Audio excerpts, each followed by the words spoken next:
Okay, I've got 9 o'clock, commissioners. Good morning. Feels like good afternoon with this delayed start here, but welcome all. We do have a quorum present. I'd like to call this meeting to order for February 7th, 2023 with all 5 commissioners in attendance. Please stand and join us for the Pledge of Allegiance. Pledge allegiance to the flag of the United States of America, to the republic for which it stands, one nation, under God, indivisible, with liberty and justice for all. All right, first order of business this morning, commissioners, is the approval of the agenda. Before we get there, we do need to amend the agenda by removing tab L, which is the request of approval of resolution 2302 CC01 chief deputy pay, as well as removing real estate from the executive session portion. With that, I would entertain to Well, Mr. Chairman, could I propose 2 more? Commissioner Tillman. Remove the WCCA MOU from the consent agenda for discussion and add pre-decisional executive session for Dry Creek Trona project and Sage Grouse cooperator meetings.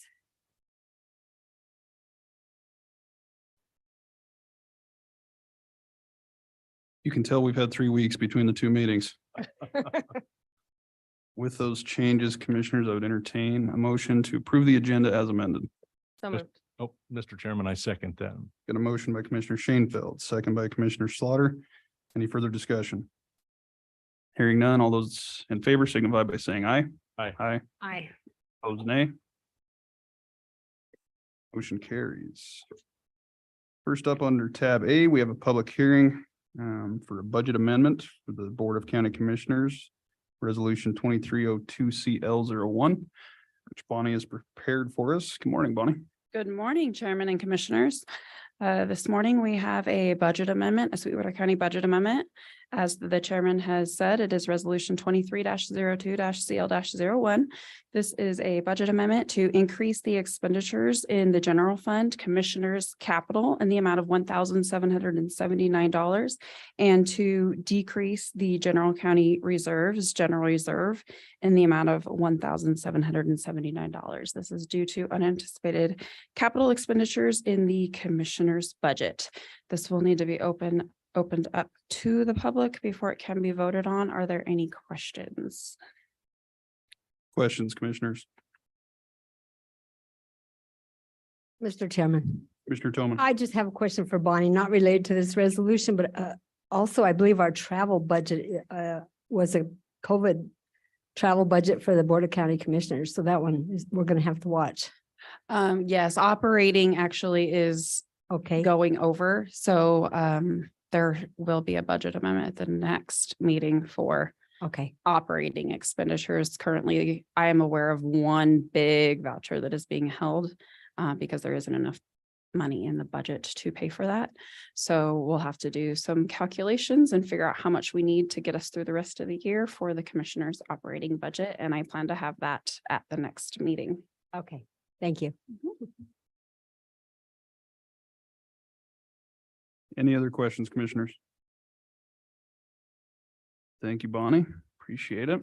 We will now open it up for public hearing for resolution 2302 CL01, which is a budget amendment for the Board of County Commissioners. Anyone in the public like to address or speak to this amendment? Now is your time. Anyone at all? Forgot to gavel in this morning and I have a new gavel. Oh, goodness. How could I do that? But we have to get you leather, so it doesn't make so much Commissioner Tillman noise. in line over here. Anyone else? Public hearing? Hearing none? Now that is a gavel, commissioners. We will I got close the it. Public hearing. I'm frightened. Commissioners, what's your pleasure on resolution 2302 CL01? Mr. Chairman, Commissioner Richards. I would move we adopt resolution 2302 CL01. I would second that. Motion to approve by Commissioner Richards, second by Commissioner Tillman. Any further discussion? Hearing none, all those in favor signify by saying aye. Aye. Opposed, nay. Motion's unanimous. Up next on the agenda, we have county resident comments and concerns. This time, it would be appropriate for anyone from the general public that would like to address the governing body on any issues whatsoever. Now is your time.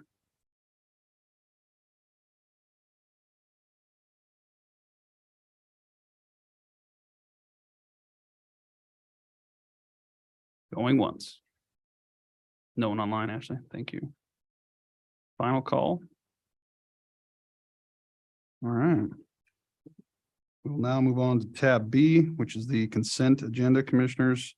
We've got the approval of the minutes from the January 17th, 2023 meeting, approval of county vouchers and warrants, approval of bonds, approval of Maybates and rebates, a request to restaff a vacant position in the Road and Bridge Department, request to replace a vacant position in the county assessor's office, request to restaff a vacant position in the detention center, request to replace a vacant position in court security, and a request to restaff a vacant patrol deputy position.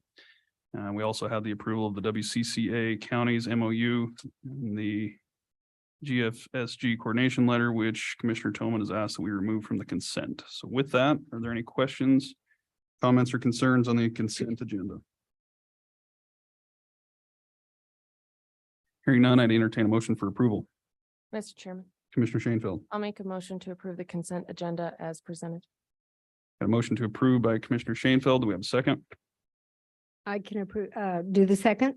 Second by Commissioner Toman. Any further discussion? Hearing none, all those in favor signify by saying aye. Aye. Opposed, nay. Motion's unanimous. Next, we will have the approval of the WCCA counties MOU and the GFSG coordination letter that was originally part of the consent agenda. Commissioner Toman. Yes, Mr. Chairman and Commissioners.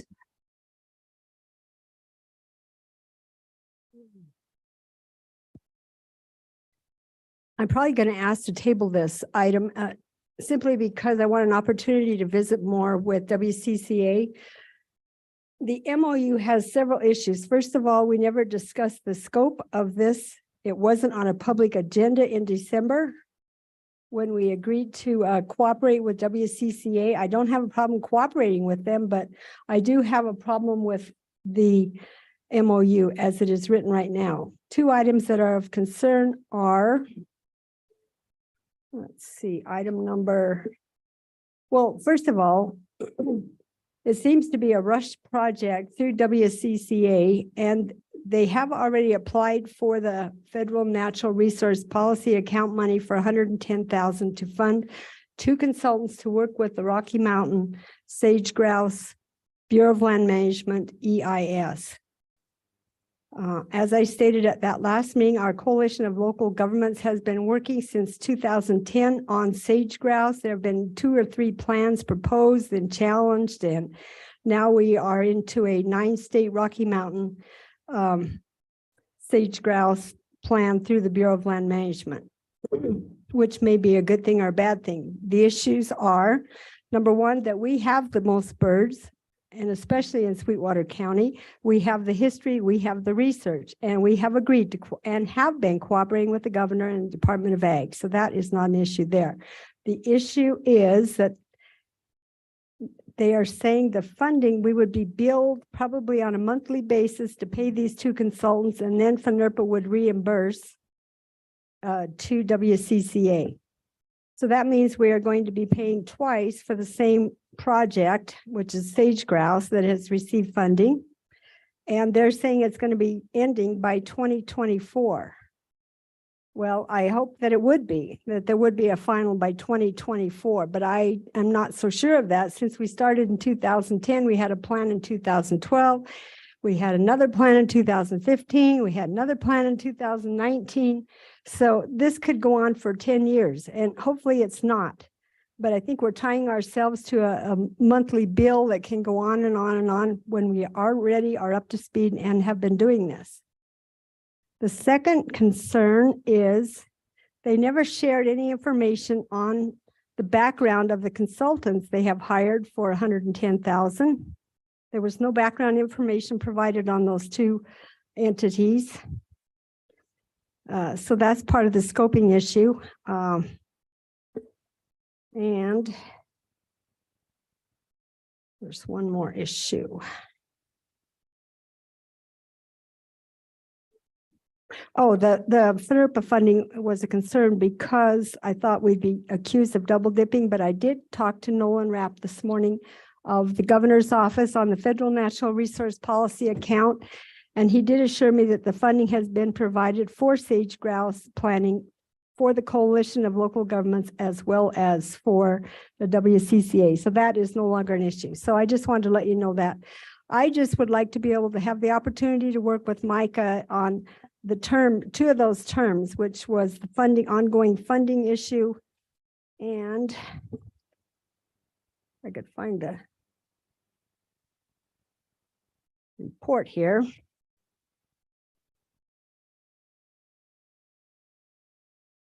Oh, that we would not submit any independent comments that weren't pre-approved by this group. And we have been taking a leadership role, and we have agreed to work cooperatively with WCCA to continue to provide comments based on that role that we have taken a lead on.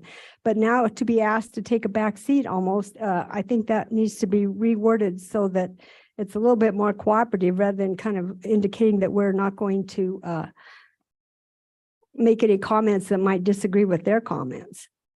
So because of those two issues, Mr. Chairman, I mean, it's open for discussion, but I've been a cooperator for 20 some years. I've been on the sage grouse cooperating agency with the Bureau of Land Management since 2010. I don't think this is the right thing for our county right now unless we can get these other two issues resolved. Thanks, Commissioner. And just to inform the public a little bit, what we're discussing here is a memorandum of understanding between the Wyoming County Commissioners Association, which Sweetwater County is a part of, and various other counties serving as a cooperating agency and the Bureau of Land Management's effort to revise the Greater Sage Grouse Plan. This was sent to me in an email from Micah Christensen, who is the Natural Resource Counsel for the Wyoming County Commissioners Association. I was a little confused upon her seat, but it looks as though this was a follow-up to action that was taken from the previous administration back in December to move forward with this joint effort. So this MOU is just I guess, a tally of moving forward with that with defined terms and consultants. In regards to your funding questions, I had the same. The FNRPA agreement, Micah has clarified that the counties who participate will pay 20% of the consultant's fees. Currently, he claims there's 18 counties listed in the MOU, which would equate to about $1,200 for us, and that's over 2 years. So I think it's pretty inexpensive. I understand, your concern with double dipping with our efforts with the Coalition of Local Governments. I was just kind of pushing this forward for discussion because it was sent to me and asked that I sign it. And I didn't feel like I should do that without public discussion. So any other comments or questions, commissioners? Mr. Chairman. Commissioner Richards. I too have basically the same two concerns that Commissioner Toman brought up. It commits us to a share of the expenses, but it doesn't cap those expenses. I know the letter explains what the intent of the expenses are, but the contract itself is not quite specific enough for my tastes. But the larger overreaching issue is the other one that Commissioner Toman brought up, and that's if it effectively puts a gag order on us if we disagree with the comments that the WCCA chooses to submit. As she said, we have the most birds, and we're putting ourselves in a group with 10 or 11 other counties, and they can, through this, determine our opinion on how to manage those birds. And with that gag order in place, I don't think I can support this MOU. I'd like to get it back to them and try to work that part out. I know Mr. Ryman from the WCCA is very sensitive to having counties go against the WCCA's position, but I think this is an issue that we can't afford to let the WCCA always speak on our behalf. We need to protect our right to make comments that are more specific to our needs. Mr. Chairman, Commissioner Toman. another concern I have is that it was treated as a rush job. I know they had to get their application in for the funding from the governor's office, but it's listing 18 counties. To my knowledge, Lincoln and Uinta have not joined this and do not intend to join it, but yet they're on the MOU. Also, I objected to the fact that Micah put Sweetwater County on his MOU and on the map before we had voted to even join it. So I think they need to slow down and get the buy-in from everyone before they try to sell us on the idea, although it's a good idea. And there are a lot of counties that need this help. Ours is not particularly one of them. Any other questions or comments, commissioners? Mr. Chairman, I would also add, I believe that due to the nature of our interests with respect to potentially those interests of these other counties, that this may not be something that would be in our best interest at this point in time. I believe too that there should be more information and it should be slowed down. So that would be where I would stand on the issue.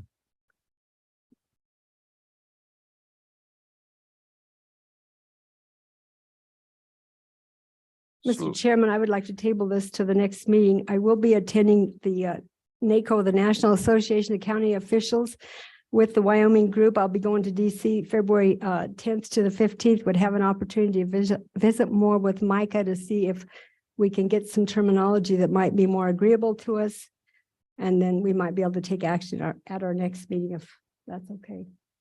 Yeah, personally, I'm fine with that, especially if you have the most background in this situation. So if you want to kind of run lead on getting more information and clarification, yeah, I think that's good. Was that a motion? Got a or- motion to Yes. table? I'll second that. Got a motion to table the approval of the WCCA counties MOU by Commissioner Tillman. We have a second by Commissioner Richards. Any further discussion? Hearing none, all those in favor of tabling it, please signify by saying aye. Aye. Opposed, nay. Motion carries unanimously. Mr. Chairman, Commissioner Richards. if I may make a point of personal privilege, in our audience is the Rock Springs High School Academy Group. Is that what it is? Leadership Academy Group? That would be Justice Battle, Ranger Elkins, Taylor Gill, Tierra Kendrick, Stefania Sanchez, and Chloe Yednick. Did I get those names all right? Would you please stand up? Welcome to the Sweetwater County Commission.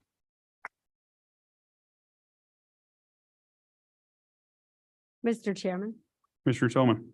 I'd like to present that group with a pamphlet that comes out of our state association. So you're considering a run for county commissioner. It outlines what our duties are. Might help you with your report with your school. So if one of you'd like to come and accept the report. Here in about a half an hour, you all have to give a speech too, so. Start thinking about what you want to say. It's only 5 minutes each, so it's not a problem. Thanks, Commissioner. Did you share that Richards, with your Commissioner group? Tillman, for keeping me on track you. there. Doesn't have to be long, but start thinking about it. He's just trying to scare you. Next up in our agenda is commissioner comments. It looks like Commissioner Richards is up first. Well, sure.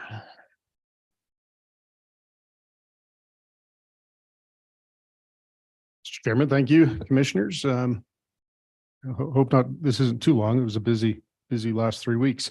On January 24th, I met with Eric Bingham from our land use department, and he was joined by our fire warden, Jim Zimmerman, and grants manager, Christina Marshall. They gave me a crash course in impact funding from industrial projects around the county.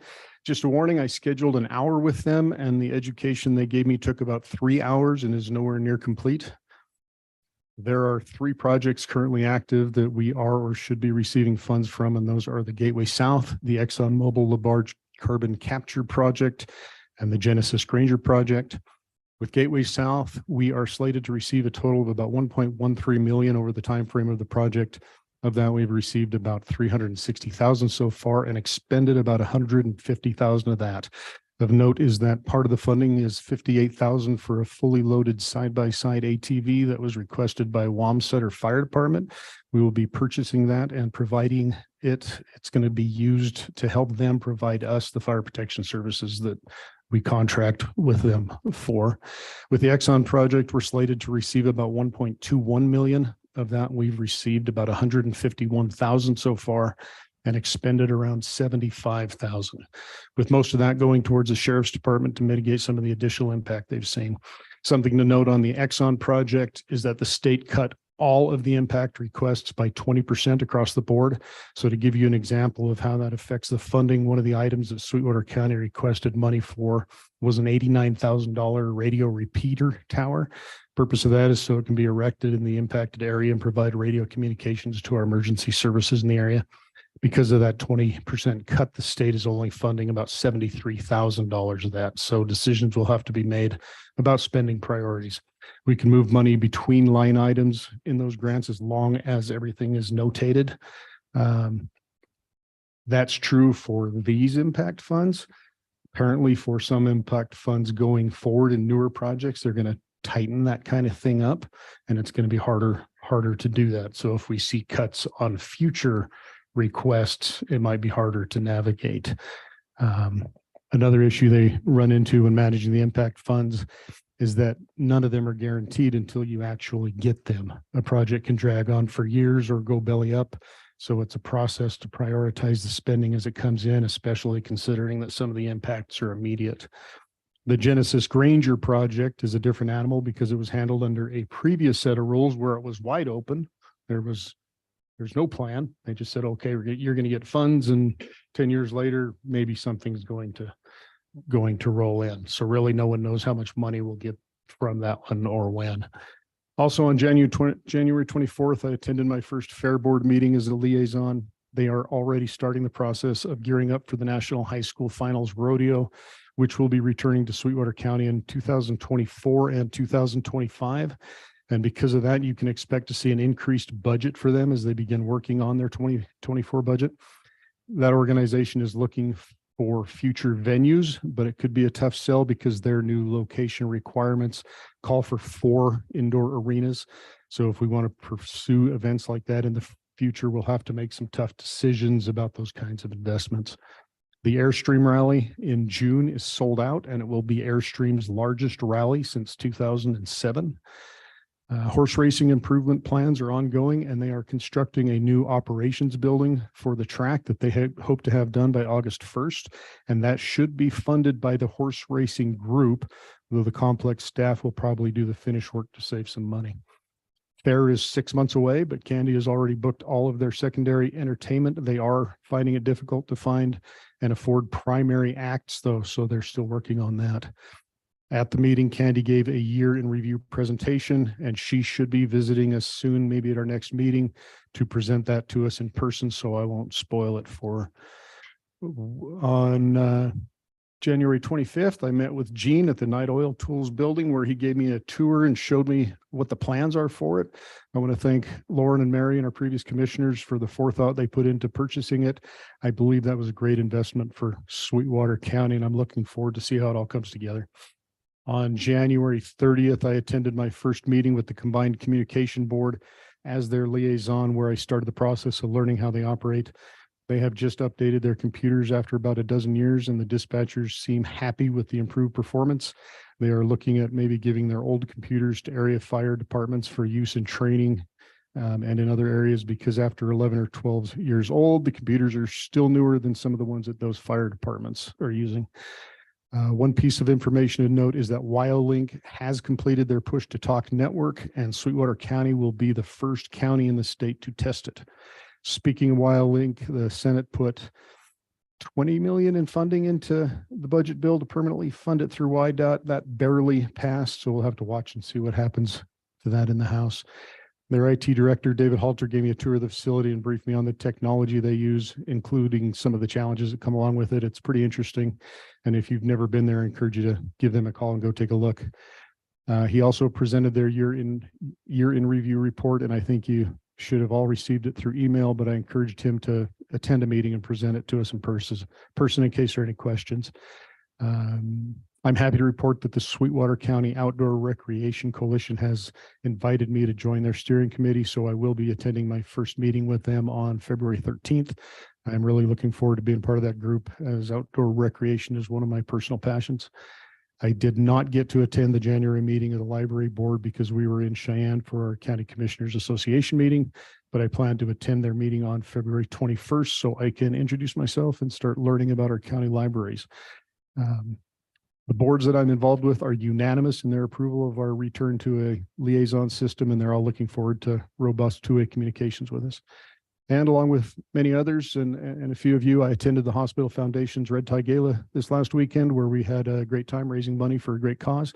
I want to thank Tiffany and the Hospital Foundation board and all the volunteers for all the work they did in putting that together. Other than that, I've been busy responding to constituents that have comments or concerns, and I've been working hard to build myself a good workflow system so I can be as effective at this job as possible. I have not set any specific office hours because I think most people will just reach out with an email or phone. But I have been up here a lot with my door open. So if you see the lights on, always feel free to stop by. That's all I have for you today, Mr. Chairman, and I'm happy to stand for any questions. Thanks, Commissioner. Busy few weeks. I can relate to those 3-hour meetings. You come over for 30 minutes and end up 4 hours later going, what did I accomplish? Questions for Commissioner Richards, commissioners? Thank you very much. Commissioner Shanefeld's next. Thank you, Mr. Chairman. So I did receive one public comment concern that I wanted to bring up and just see how the board would like to handle it moving forward. So there was a individual who was concerned about the speed limit on County Road number 3, which is West Swco Road, and requested to have us look at potentially a speed study. I'm not 100% sure. I believe that goes through Gene Legursky to work with YDOT on that.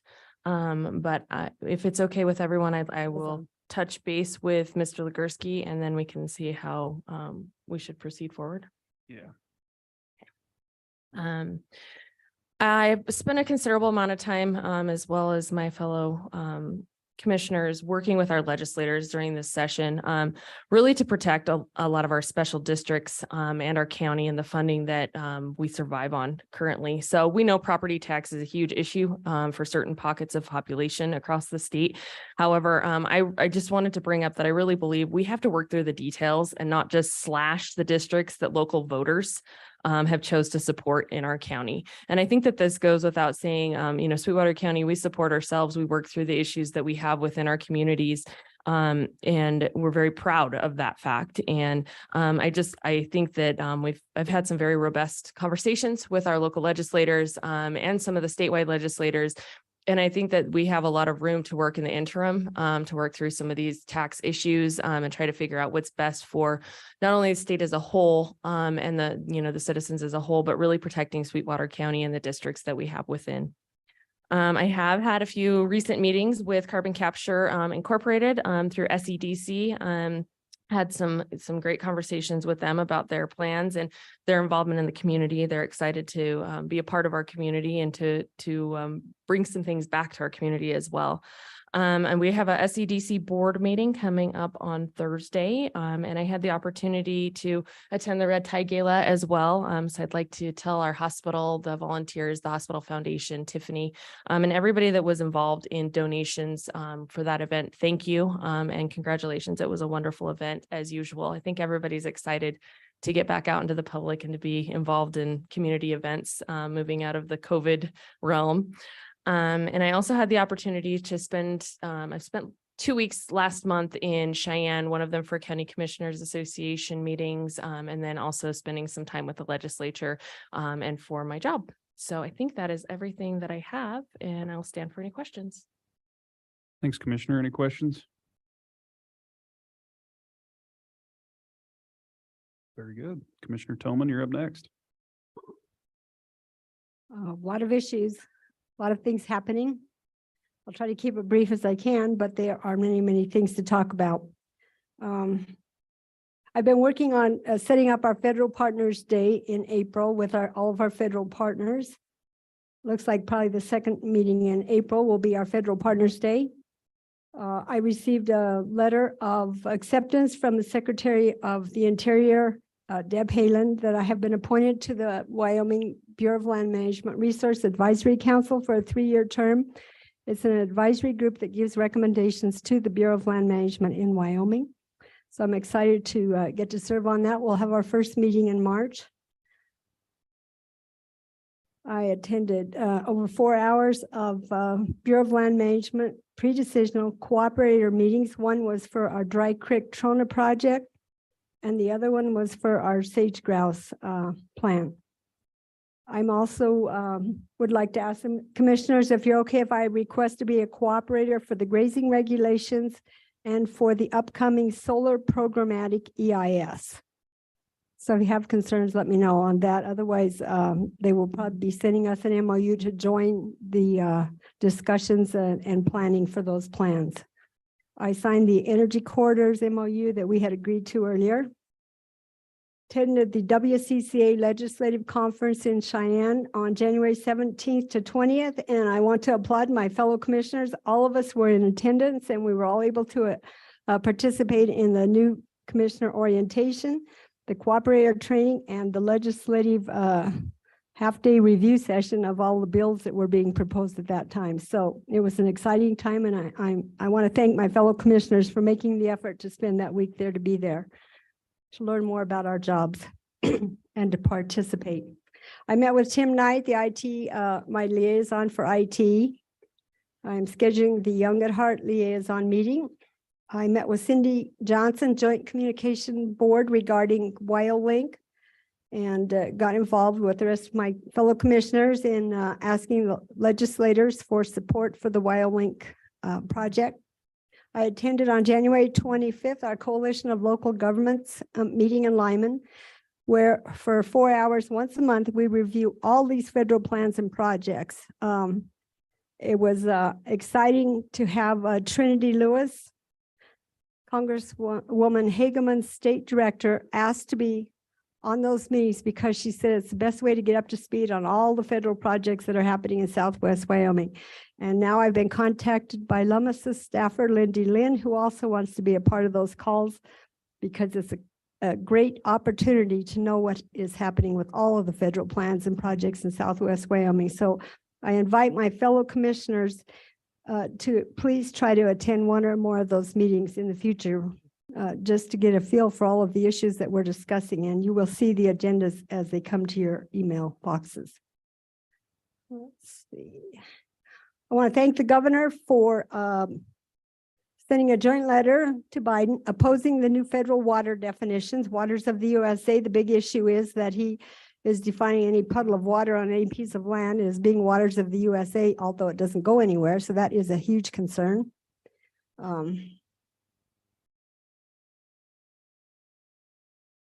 Let's see.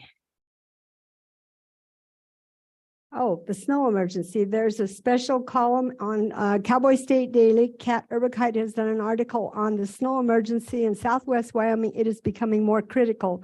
And I will be talking to the congressional delegation. I want to thank Officer Tomich for helping us get our snow declaration, but it is getting more serious. Livestock and wildlife are dying and will be dying because of the snow. The winter is long and the snow is heavy, and it's been cold since 1st of November. So there's a great article about the snow emergency, and I'm proud of this commission for stepping up to the plate to work with the sheriff's office and the emergency response people to at least put it on record that we know it's an above normal winter. So thank you. Thanks, Commissioner. Congratulations on your appointment. Any questions, commissioners? Next up is Commissioner Slaughter. Mr. Chairman, thank you. Since the meeting of January 16th, I attended the Wyoming County the Wyoming County Commissioners Association meetings, as Commissioner Tolman alluded to. It was very informative. I felt like the new commissioner training was something that was very beneficial for us, along with, once again, a little bit of renewed information about how our legislature works. It's been a long time since I've been down there spending a lot of time, and it was very, once again, beneficial to have the opportunity to meet with our legislators, have a dinner with them, and express our views and try and help to unify our group with respect to the needs of Sweetwater County. With respect to my liaison assignments, I met with Christina. There's been a little bit of, I guess, discussion about how we were going to handle the tripartite board assignment. So I had scheduled with her an orientation of what the tripartite board is. And so I met with her for a few minutes on that. It has become, I think, somewhat apparent that we have one of our former commissioners that was in a board position on that tripartite board and will be retained in that position. I would like to continue working with that group so that in the future, if the position comes open for one of the commissioners, that I would be a part of that. So after that, I had an excellent meeting with Christina on several of our other project accounts, which are moving forward. We discussed specifically some of the impact assistance things, which were previously addressed by Commissioner Richards. Yesterday, I had the opportunity to meet with our County Public Works Director, Gene Legursky. We discussed the initial structure of how our relationship will move forward. He provided me a matrix of his 5 departments, which are under his purview. We then had a good discussion about his area and the specifics of how he and I will work together. I think it's going to be a very good relationship moving forward. My golden hour senior citizens liaison, I missed their meeting on the 31st, but I've spoken with several of their board members and we're working in several areas. I will get down to work with their meeting next month. Interesting, on February 1st, I had an eye appointment in Ogden, and that was my first scheduled liaisonship with the county hospital and the county hospital board. So I ran to Ogden. I got there an hour early, talked my eye doctor into doing the appointment early, got back here and made that first liaison assignment with the hospital. So it was very beneficial. I was very thankful, and our hospital board was very thankful that I could make it back. The hospital board thanked us once again for the approval, which we gave them at our last meeting, of the additional $500,000 to make a total of $3 million for their new lab building. They will be reaching out. Irene Richardson, the CEO of the hospital, will be reaching out to the 3 new commissioners for some orientation and training. So she said that they would be doing that in the near future. We talked significantly about the Da Vinci robot. And those of you who had the opportunity to go to the Red Tie Gala or to the reception that was held the night before had the opportunity to actually work with the Da Vinci robot. It is phenomenal technology that our hospital is looking at purchasing at this point in time, which will give our doctors the ability to practice in a completely different way than what they've been able to do in the past, and once again move forward with the technology. It was really a special time to have the opportunity to play with it. You actually have a robotic arms that you put your hands in, and they use a computer generated screen of what you are looking at within the patient, and then you could actually move those around. They had us actually moving rubber bands off of cones, doing things of that nature. It was really kind of fun, but also very interesting to do that. CEO Richardson presented at a rural healthcare conference. Felt like it was a very good thing for her. She felt like it was something that gave her an opportunity to expand and in her role, and it done very well. They are working on a proposal currently for their lightning suppression system. Apparently there was a lightning strike up there not too long ago, and they are trying to get lightning suppression in place. They're hoping at their next meeting to have a proposal in place for what will actually help them in the future with potential lightning strikes. They were busy preparing for the annual hospital Red Tie Gala, as was earlier stated. One of the other things that I felt was very interesting, they have entered into a program which they call MOAB. It's actually with a company called MOAB, which is an acronym for Managing of Aggressive Behavior. And to date, 154 employees have trained in de-escalation and self-defense through this program, which I thought was very interesting. They gave us a pamphlet on that, and I felt like it was very informative and probably of great benefit to the hospital and their security staffs, especially with trying to help with de-escalation of aggressive behavior. So something I think certainly will be beneficial in the future. They are looking currently at starting construction of their new lab building, and that has been a big thing. I then attended the reception for the Red Tie Gala and the Red Tie Gala. It was fantastic. And once again, as our other commissioners have stated, I'd like to thank the Hospital Foundation, both for what they've done, the invitation to try and sit down with them and see everything that had taken place. And that is the end of my liaison assignments, I believe. I met with Treasurer Cowan to discuss some issues with respect to our county investments. Yesterday, I had the opportunity to sit in on a meeting of the Title 25 quarterly meeting. Chairman West also was a party to that. So it was an opportunity to try and learn a little bit more about what is taking place with Title 25 and the interrelationships of our agencies with respect to that. It has been an extremely busy 3 weeks. It's something that I'm enjoying very much. And as Commissioner Richards once again stated, you know, I'm trying to develop a calendar as to how I can do this. I will be in the courthouse on Mondays. That's something that I will definitely be doing.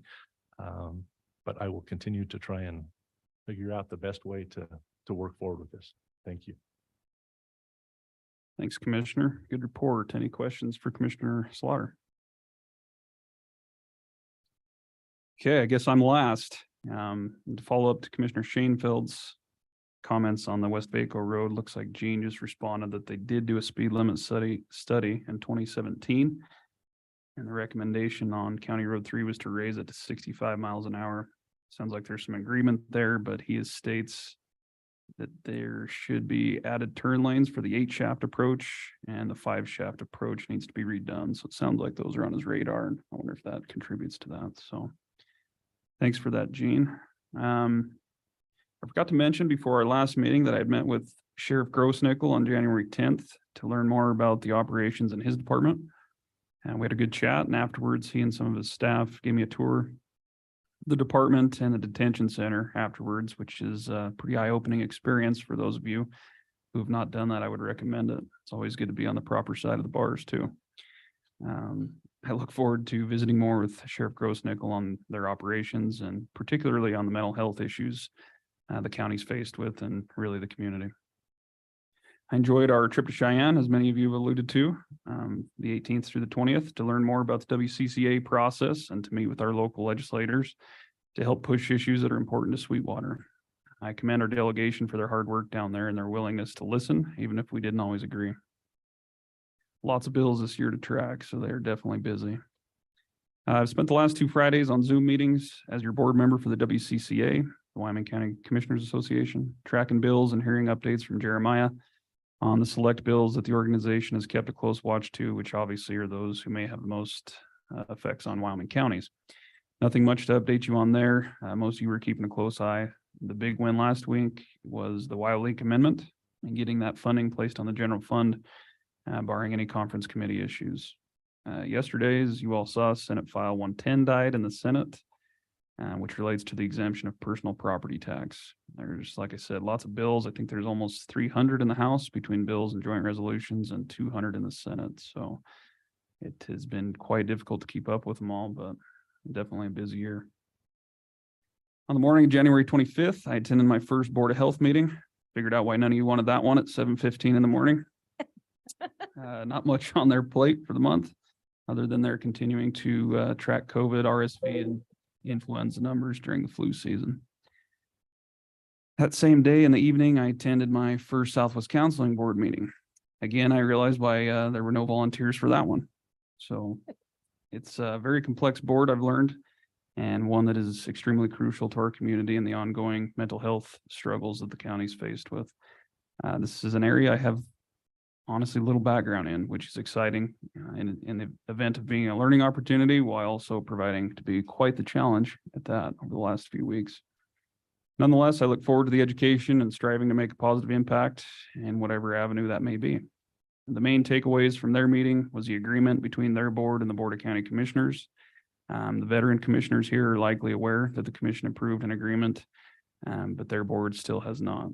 So much discussion took place relative to some of the details within that agreement, And while I didn't have all the answers a few weeks into the new job here, I advised that I thought it would be best that we pull together a committee of their board, our board, and any other key players relative to the Title 25 aspect. So hopefully we can sort through some differences and try and move forward. I have not had time to schedule that yet, but I hope to have more to report for you in the weeks ahead. I would also like to note that one of their board members has recently resigned, with another expected to this month. We'll get into that a little bit more when we talk about the appointments section of the agenda. But given the complexity of it, I think it would be nice to have a good pool of candidates to choose from. If any of you can spread the word, it's pretty important. And lastly, in relation to this particular subject, our Title 25 payments to the hospital are over budget 6 months into the fiscal year. Last year, the commission budgeted $288,000 and expended $161,000 of that. This year, they've also budgeted the same $288,000. However, we're $3,800 away from being over budget.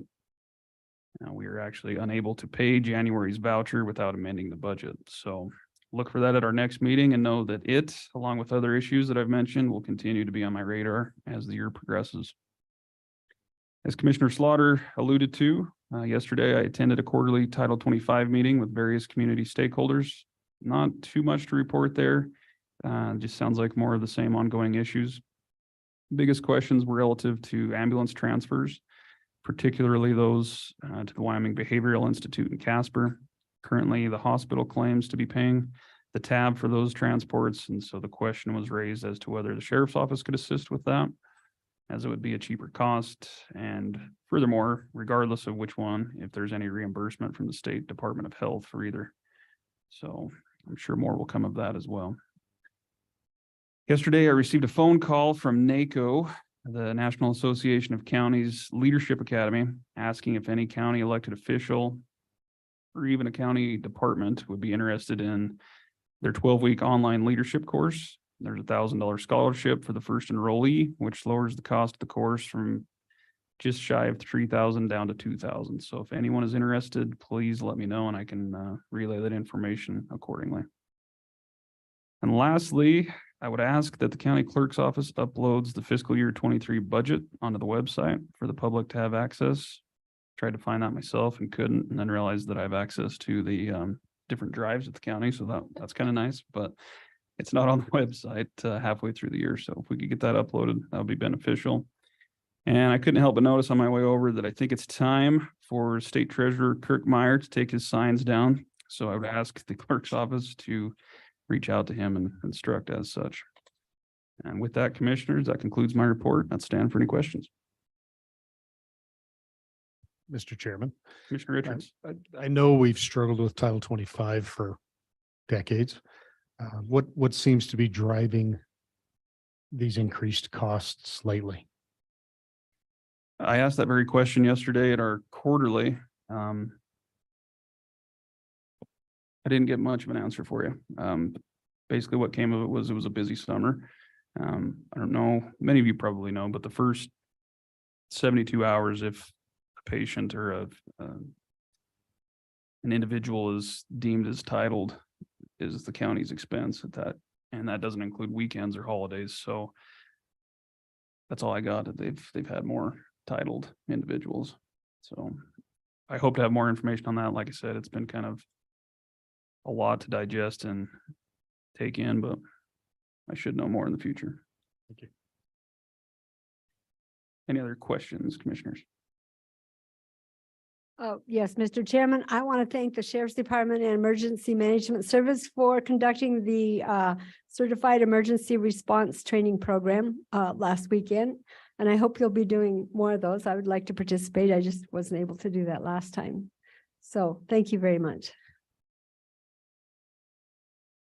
Okay, we are 5 minutes ahead of schedule, which is perfect amount of time for the Academy students to give their speech. No takers. Well, next up is our action and presentation items. We do have tab C, the briefing on the Wyoming 211 and how to better serve the citizens of Southwest Wyoming. We have Tricia Angelovic here. Are you good with going a little early? Sure. You want a 5-minute break? We're gonna let you get set up, sounds like. We'll take a quick 5-minute break and we'll come back at 9:55, which is when you're scheduled. And I didn't catch your name, otherwise I would have introduced you. Olivia. Welcome, and we'll be back in 5 minutes.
Oh, talk about get your attention.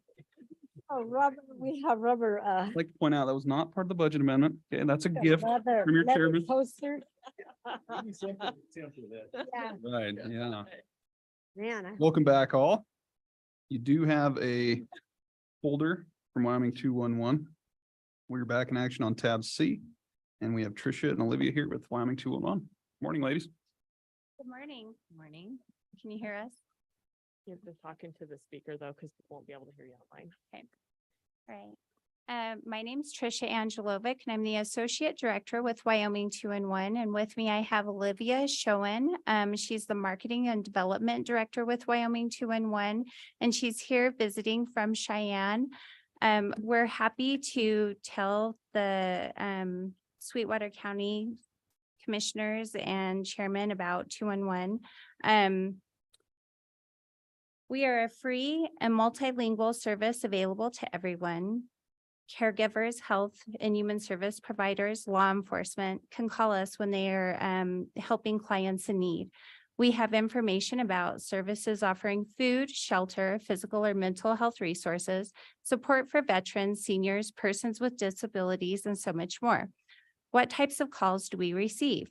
Families seeking services for their children, veterans navigating the complex VA system, seniors seeking information about financial scams, a single mom looking for help to pay a utility bill, disaster victims seeking food, housing, and counseling, or a human resource professional helping an employee find childcare, assistance for an aging parent, or transportation to work. And those are just a few examples of who could benefit from dialing 211.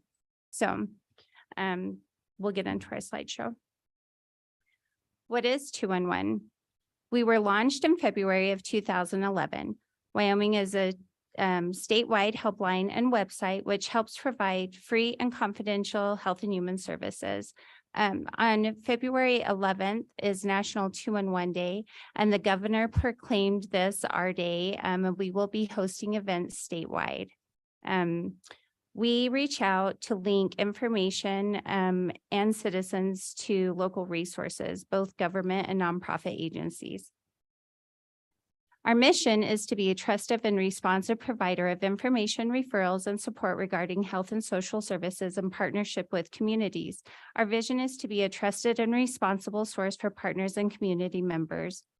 We are inclusive and accessible, relationship-centered, community-focused, collaborative, and quality-driven.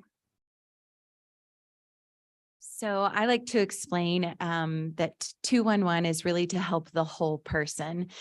We were created, like Tricia said, in 2011 to take the pressure off of non-emergent calls that were coming into 911.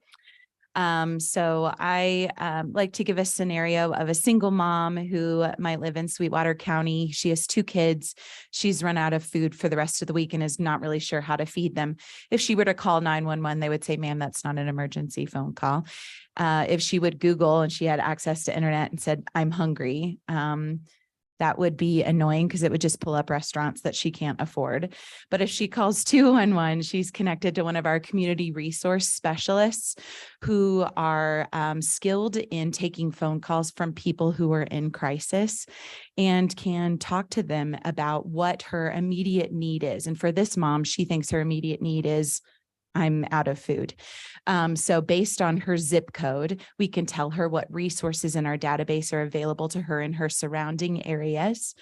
And also ask a series of questions, find out what other issues might be going on with this mom. Maybe she qualifies for WIC, Women, Infants, and Children, which provides free milk and cheese and cereal and healthy foods. And she didn't even know that that was a service that is available to her. So we like to take care of the whole person, not just put a Band-Aid on the immediate need that people are calling for.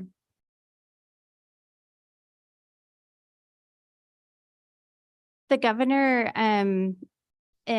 helped activate Wyoming 211 to be the call center for COVID. I know that COVID has affected all of our daily lives on such a personal level, from school closures, wearing masks just to get out of your car, to go get fuel, to go in the grocery store. And Over the course of 2022, we fielded almost 3,800 calls. Over 600 of those were directly related to COVID. And with that, we have made over 8,600 referrals to agencies across the state. Many of those COVID calls led our trusted resource specialists to help residents identify different needs that they were struggling with due to COVID. So maybe they were having problems paying their rent because they got laid off because COVID wasn't allowing their business to flourish during that time. Maybe they needed baby food and they weren't able to afford it. And through the call with 211, we were able to help them identify areas and ways that they could find resources to support their families and stay in Wyoming. So who can benefit from calling Wyoming 211? I think we learned that after COVID, we're all just one pandemic away from needing a service like 211. In our database, we have over 2,600 resources throughout the state. And those can vary from services that are helpful to veterans, services specific to the farming and ranching community. We have an entire program on agri-stress. Farmers and ranchers are very susceptible to a high suicide rate.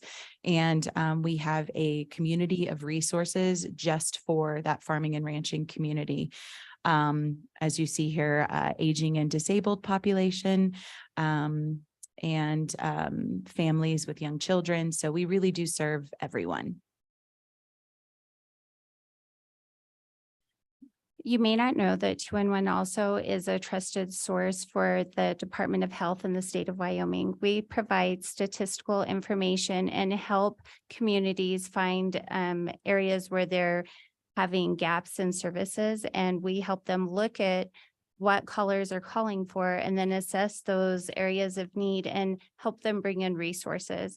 If we have a service in Sweetwater County, for instance, that is not listed in our database, we can reach out to them and get that resource in our database, and it's free. And that way, when Sweetwater County residents or a resident from anywhere in the state calls, we can make sure that it's in our database and that we go back and meet with the leaders of our communities, such as the commissioners, to assess where there's a need shortage and help address those areas of needs and keep our communities healthy. If you look at this slide right here, we were just talking about how many calls we had over the past year. We had over 3,800 calls in the past year, and we provided 8,600 referrals. These figures are slightly down from 2021, but that is because many of our clients are now using an online source where they can just look at their phone and help get the information from Wyoming 211. You can see, though, that the calls in Sweetwater County they have grown, and the total referrals just in 2022, we had 528 referrals out of Sweetwater County. And it's interesting that you guys were talking about Title 25 today, because this is an area where we can provide free resource help. Law enforcement can call, many clinicians call, hospitals use our resources, and it just takes easy ways from the practitioner to know that they're giving a verified and valuable referral to their client. If you look at this slide right here, we can see that in 2022, the most dire need in the state of Wyoming was utility assistance, healthcare and housing, followed by food and meals. Every day we take calls helping provide resources to get residents provided with information to food banks, the Blue Sky program, utility assistance. When people can't meet their basic needs, which is, food, shelter, housing, they're not going to be able to do the other things to provide for their families, like secure a job, take care of their children, have, emotional and mental health support, for them or for their families. And when the basic needs are met, then people thrive and communities thrive. If you look at our call data, 65% of our callers were female and 35 were male. We just have a big need for help and linking the resources with our citizens and helping them meet their urgent needs. A lot of times we're helping women that are single moms, possibly just being able to provide, food for their families or keeping the lights on. In Sweetwater County, our most prevalent need was utility service assistance, followed by healthcare. So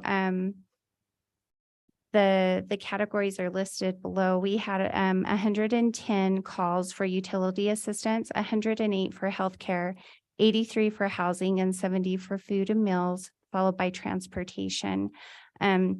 Letting the commissioners and letting our public know where the needs are within our community provides us a way to make our community stronger and to help our citizens be successful and prosperous and help families be successful in Wyoming. So we've included 3 storyboards for you. These are real client interactions that we have had. So I won't take your time to go through those specifically, but it gives you just a roadmap to see from the moment a caller calls to how they're connected, or asked a series of questions to find out what services are best suitable for them in their situation. And then through our new question, we get to call callers back and find out if those services were helpful to them and if they're in need of any others. And so we've been able to show from start to finish how Wyoming 211 does help our Wyoming neighbors. Go ahead. I'll go through those real quick. If you have a moment, we would love to show you a client video that I made recently. This is, her name is Stephanie. She fled from a domestic violence situation, had heard of 211 in another state, and so knew that that was a viable option for her. Called, and this is her testimony.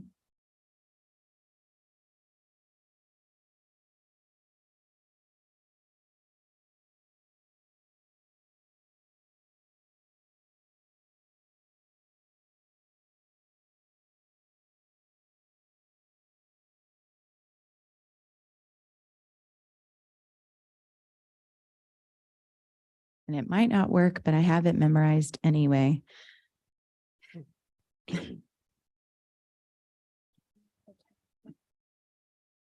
It's all right. We'll tell you about it. So Stephanie agreed to, you want to go back to the PowerPoint? Do an interview. She fled from a domestic violence situation with one of her children. They were homeless, and her immediate need was transportation to a center that we have in Cheyenne called Family Promise, and it houses homeless families. From where she was located to the center, she had no way of getting there. And we have started partnering with Lyft, which is in Natrona County, Laramie County, and Albany County. It is a rideshare program, and through United Way Worldwide, we've partnered with Lyft and them to provide transportation to health and human services. So if someone calls and they need to go to the grocery store, or if someone calls and they need to be taken to the homeless shelter or to a doctor's appointment, we provide free those services partnered with Lyft. And so Stephanie took advantage of that opportunity and took RUTA, Ride United Transportation Act is what that's called. And she was taken to the homeless shelter. And then from there, she also used RUTA again and was taken to a job interview. She now has a job, and she was able to save enough money to get herself out of that homeless shelter and is now in her own apartment with her child, safe and secure, and saving money now towards a car so that she doesn't have to use RUTA anymore. So she's one of our success stories that we've been able to interview, and we can email you the link so you can check out that video another time. I just think that it's important for the commissioners and the community of Sweetwater County to know that Wyoming 2-in-1 is here to help. It doesn't matter about your social economic status. It doesn't matter how much money you make. All of us have families. All of us have to pay utility bills. We need to provide food for our children. And sometimes we can't fix our situation with the Google search. We have real live people in our organization that are here to help.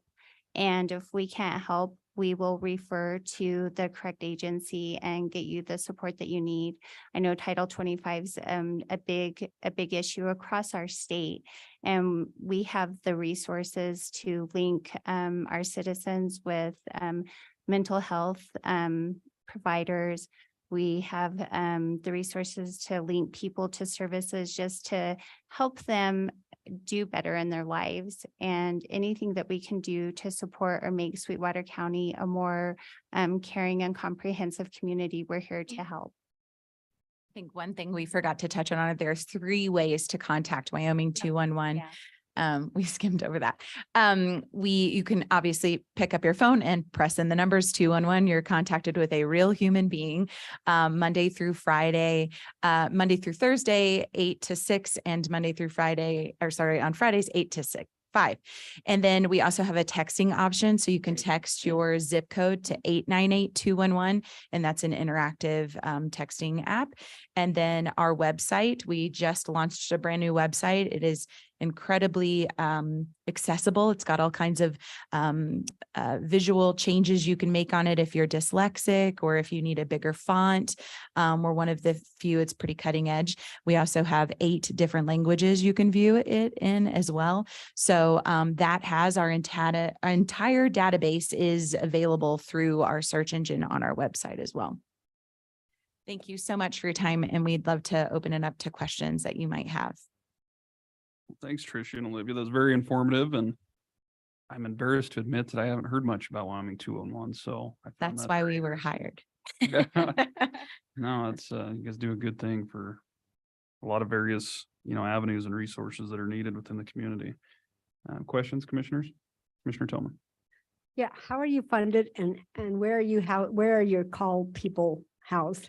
I love that question. Thanks for asking. It's always a weird one to try to stick in a presentation, but we are a nonprofit. We're a 501c3. Currently, we are surviving off of grants. A little bit of money comes from the United Way in Laramie, Albany, and Natrona counties. And then otherwise, recently we received ARPA funds from the legislature passed that law for us last year. And so Tricia and I are actually hired with ARPA funds for 3 years.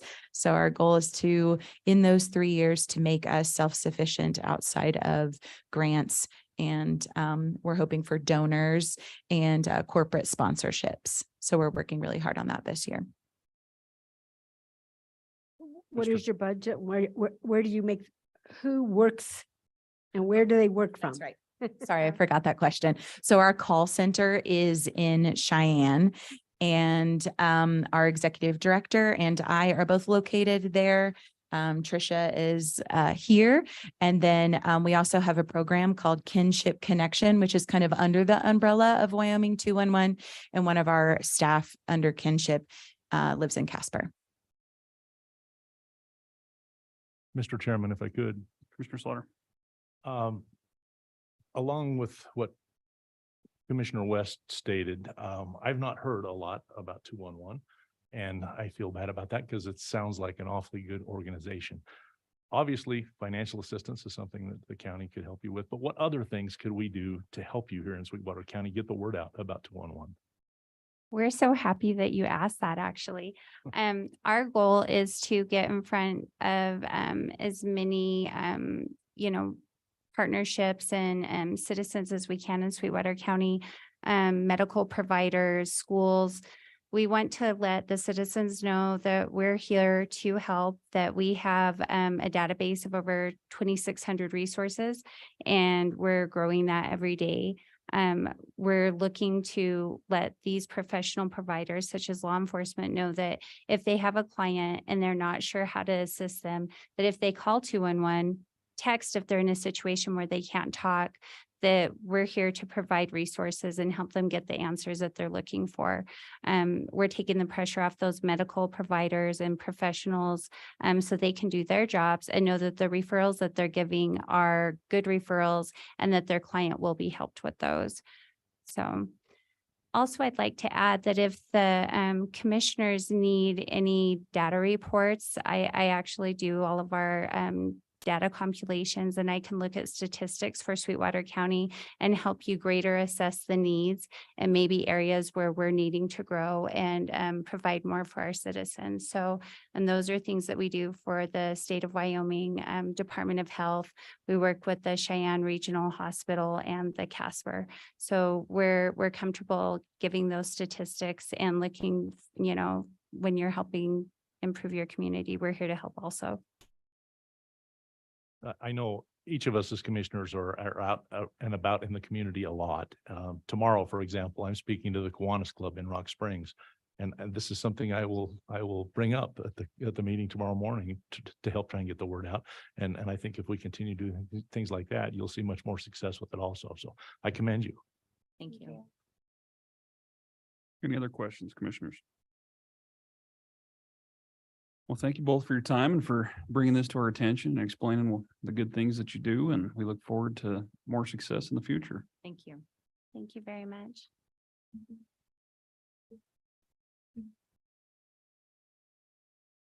Okay.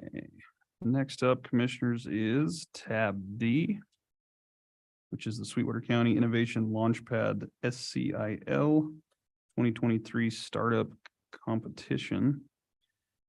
Looks like we have a collaborative group here between Rick Lee, I assume Monica Patton, and Lori Carolla. Good morning. Thank you.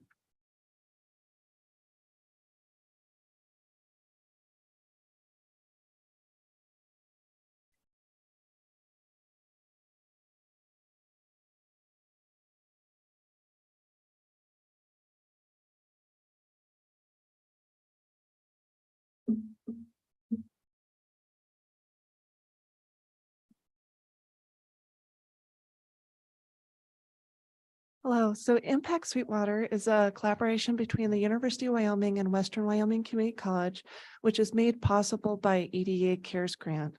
And it is used to expand Impact 307 across the state. Impact 307 is a University of Wyoming program, which helps entrepreneurs thrive. And so we'll just introduce ourselves briefly. I'm Monica Patton. I'm an assistant director with Impact 307 from the University of Wyoming. I'm Lori Carolla. I'm the Entrepreneur Outreach Assistant at Western Wyoming Community College. Morning, Commissioners. My name is Rick Lee. I'm the CEO of the Rock Springs Chamber of Commerce.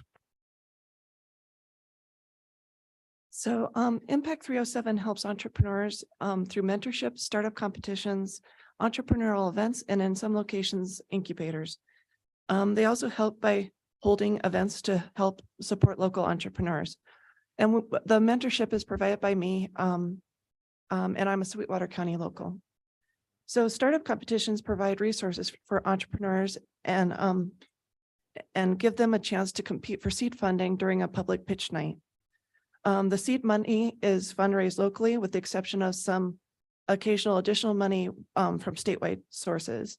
And so all the local funds are held locally, either by the Rock Springs Chamber or Rock Springs Main Street URA. So our startup competition is the Sweetwater County Innovation Launchpad, or else also known as SKILL. And we had a very successful launch in 2022. So we had several entrepreneurial events to recruit applications, and we got 28 applications last year. And so then they competed to become semifinalists and finalists, and then finally compete in pitch night. And so all the semifinalists, finalists, and some other entrepreneurs with high potential were invited to a boot camp series. The boot camp featured local professionals volunteering their time to educate participants on the topics of marketing, law, accounting, banking, entrepreneurship, and presenting. And then the finalists were coached one-on-one by Impact up to pitch day. And And addition to the business counseling that Impact provides, we also make them aware of the amazing complementary EDO programs that can help their business, such as the SEDC, the SBDC, the Wyoming Business Council, Wyoming Workforce Services, the Rock Springs Chamber, the Green River Chamber, and the Rock Springs and Green River Main Street URAs. So in 2022, 6 companies won $37,500 in seed funding. There's a handout which describes each of the companies. So there was Wyoming Apparatus, and so he has a company to go check the compliance and help fix fire station equipment. Then there's High Desert Technology. So this was a very innovative startup company that has an invention to make it safer to pull a trailer. And then there's Wild Sage Market, which is a Green River food co-op, Shop Dog Custom, which is a woodworking business. And then there's GM Valley Processing up in Farson. So they're looking to start a meat processing company. And then there's also Meridical Health Solutions, which is a nutritionist, company. And so since the competition, there has been 2 of these companies that are planning to open new brick and mortar locations very soon. And there's another one that's prototyping their products in Wyoming. So in addition to the recruiting activities we did last year, this year we're increasing our engagement with Western Wyoming Community College to try to get more students and faculty involved in our startup competition. We are also looking to recruit trailing spouses. So Lori will speak about our efforts with Western. Yeah, so just briefly, Western is really excited to be helping in the economic development of Sweetwater County and the rest of its footprint as well. And so one of the things that I'm primarily working on right now is increasing student and faculty engagement into Impact 307, Impact Sweetwater, by getting our information into some of the business courses initially. We're kind of following the lead of Buffalo High School. There is a business teacher up there who has included information about the Lean Launchpad model, which we use to launch successful businesses, into her curriculum. And she requires her students to actually submit a business proposal to Impact 307. And some of those students, actually 2 of them, have progressed into Sheridan's pitch night. They've competed against the adults. And so we're finding that students are very creative and they have some excellent ideas. Monica and I actually spent an afternoon over at Western for their Mustang market, and we talked to a lot of students who they'd come by our table and they'd say, "What are you guys doing?" And we'd say, "Have you ever thought about starting a business?" And they'd go, "Yeah, actually I have." So it was really exciting to talk to these students who have some really wonderful ideas, and we're hoping to engage with them. They'll be able to register through a student-only portal, get some business feedback on their idea, and then if they're interested, actually go through the business counseling process and get some mentorship with that. And so then we are hoping, with enough community support to be able to expand our program, we're hoping to actually roll that into the high schools as well. So just to explain to you really quickly what our role is as the chamber is to support Impact 307. We see it as an economic driver and an economic positivity for our community. And so we want to support anything that provides that, along with SEDC, the college, and the other partners that are working with 307 Impact. Funding for skill is done locally, as Monica explained. Everything's done locally, and that's actually why I'm here. You thought I was just here because I'm a pretty face, but there are other reasons. The reason is because while the rules prohibit them from actually asking for money, we can do that as an organization. And so that's what I do, is follow these 2 around. They make the pitch, and then I ask for the money at the end, which doesn't seem fair. Rick. So it's coming up. But it's important to point out that all the money that's raised for skill is done locally. I shouldn't say all of it, because some of it is done by the University of Wyoming on a statewide basis. Anything that's not brought in statewide is collected by UW, and they keep it and they distribute it. But anything that's done locally, we house, and then we distribute it out for skill, not as the chamber. It's important to also note that we hope to raise $50,000 this year, which doesn't seem like a whole lot of money for something this big, but the money that's raised statewide, I believe, Monica, is dispersed first and then locally after that. So, and then all of the money that's raised, that's donated principally by our local banks and other organizations is used just for this program. It doesn't go to the chamber. It doesn't go into salaries or anything else. It's used for the program. And last year we raised $37,500. This year we want to raise $50,000. So at the conclusion of this presentation, we would like to ask for $25,000 from the county.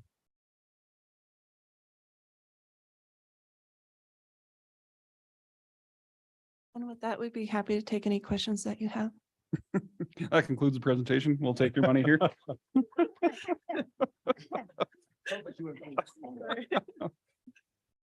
Questions, commissioners? Mr. Chairman, Commissioner Slaughter. I'm not sure, but I think I must state, I feel a little bit like I'm one of the sharks on Shark Tank.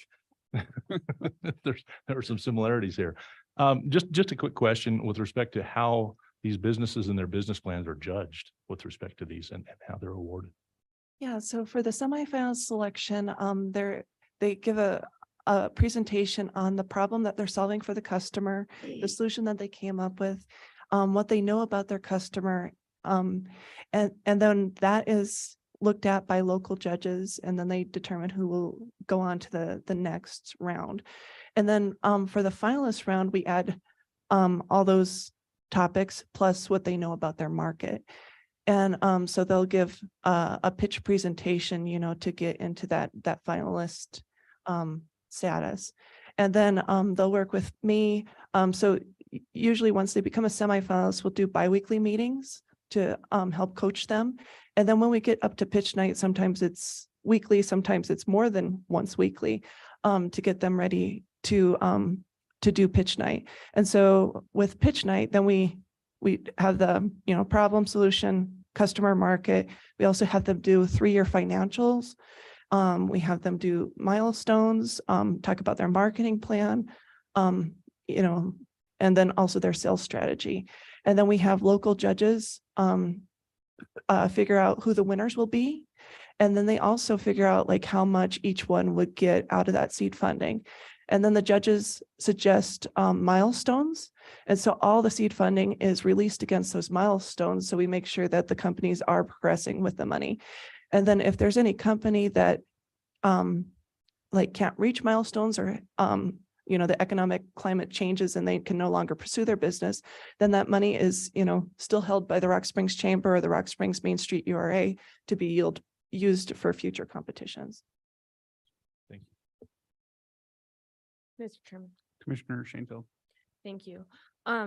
I'm not sure if you guys have had any communication with Bonnie or anybody within the county, but I would suggest that if you guys are interested in funding, especially at $25,000, that's a lot of money, that you would go through that budget process, put in an application, look at the number of startup businesses you're looking to fund, look at the number of people in our community that are going to be impacted by this money, potential workforce numbers, things like that, so that we can analyze that with the other programs that we fund across the board. It's hard for us as commissioners to have people come in off cycle to ask for money, unless it's an emergency, of course, but to ask for money, and then we really don't have ability to track what that impact is or the return on investment for those taxpayer dollars are across the county. So that would be my suggestion moving forward. And I think for many people here, that this is the first time they've heard of the work that you guys are doing in Sweetwater County. And so I think that this is a great first step, but I think that, following that process would probably be my suggested move to go forward. Completely agree. Any other questions? Mr. Chairman, Commissioner Richards. just to echo Commissioner Shanefield, this is something that needs to go through the budget process, and this is our calendar for the budget process that we've just been handed. We have a long way to go before we can decide who gets what money. And some of that is dependent on some bills that are in front of the legislature right now. There's some bills in front of the legislature that have survived, that are still alive, that will cut county and municipal funding significantly. So I would encourage you and those you're working with to look at those bills and say, hey, these are the people that we're looking for money from. And they might take away millions from us. So we might have a really hard budget ahead of us. So thank you for your presentation. It's very interesting stuff. Thank you. Yeah, I agree. I think it's easier, collectively when we can kind of get projections and things, set forth for the next fiscal year to be able to analyze these different requests that are going to be coming in and make a more educated guess on that. I did have a question. You mentioned SEDC, and I was formerly a board member of that. And so I'm just curious your relationship with SEDC and how you guys are working together, because I don't remember much discussion of that when I was on the board. Yeah, so Kayla has been at a couple of our events talking about the SEDC, and then also like when we have clients that might benefit from the SEDC, we refer them directly to Kayla. Okay. Just collaboration. Any other questions, commissioners? Yes. Commissioner Tillman. What other fundraisers are you doing to get the funding? How much funding are you're looking for 50,000? But 25,000 would be half from us. So what other efforts do you have going? So for last year, the banks were a very big part of the sponsorship. And then they also helped in a non-monetary way as well. So they're able to present at the boot camp, to tell those entrepreneurs what they should start doing to approach banks and also to be more financially sound. Yeah, and their also industry is being very helpful this year. So last year we had Rocky Mountain Power as a sponsor, and then this year we have Dominion, Rocky Mountain Power, and All West, and maybe more to come. So Thank you. Further questions, commissioners? Well, thank you all for your time this morning and explaining what you do. We look forward to seeing more. Congratulations on the success of 2022. We'll let you know as we start sorting through our list of the budgeting process, and we can get you some information on that as far as when you need to, what you need to fill out and when you need to show up. So thank you all very much. thank you.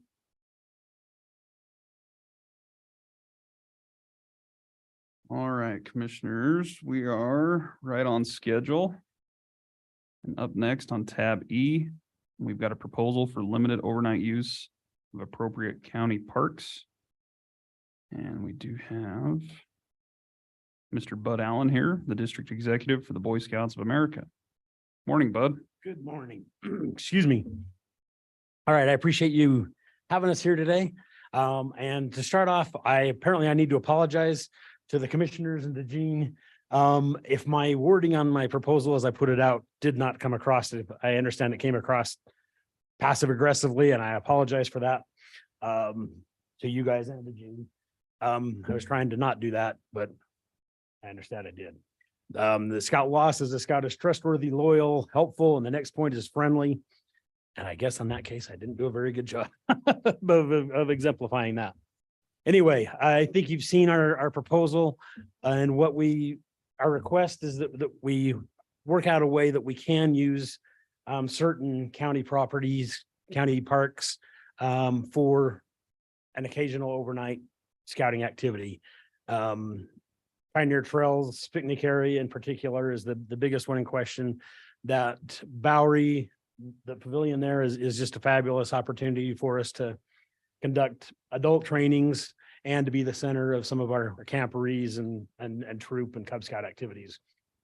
One of the points that was discussed last year when we had some chance to discuss this was that worried about impact to the park, that park or whatever parks we were at. And that's exactly the reason that we like to use that kind of facility, is that we don't have the impact that we would if we just go out and camp out on BLM land or out on national forest land.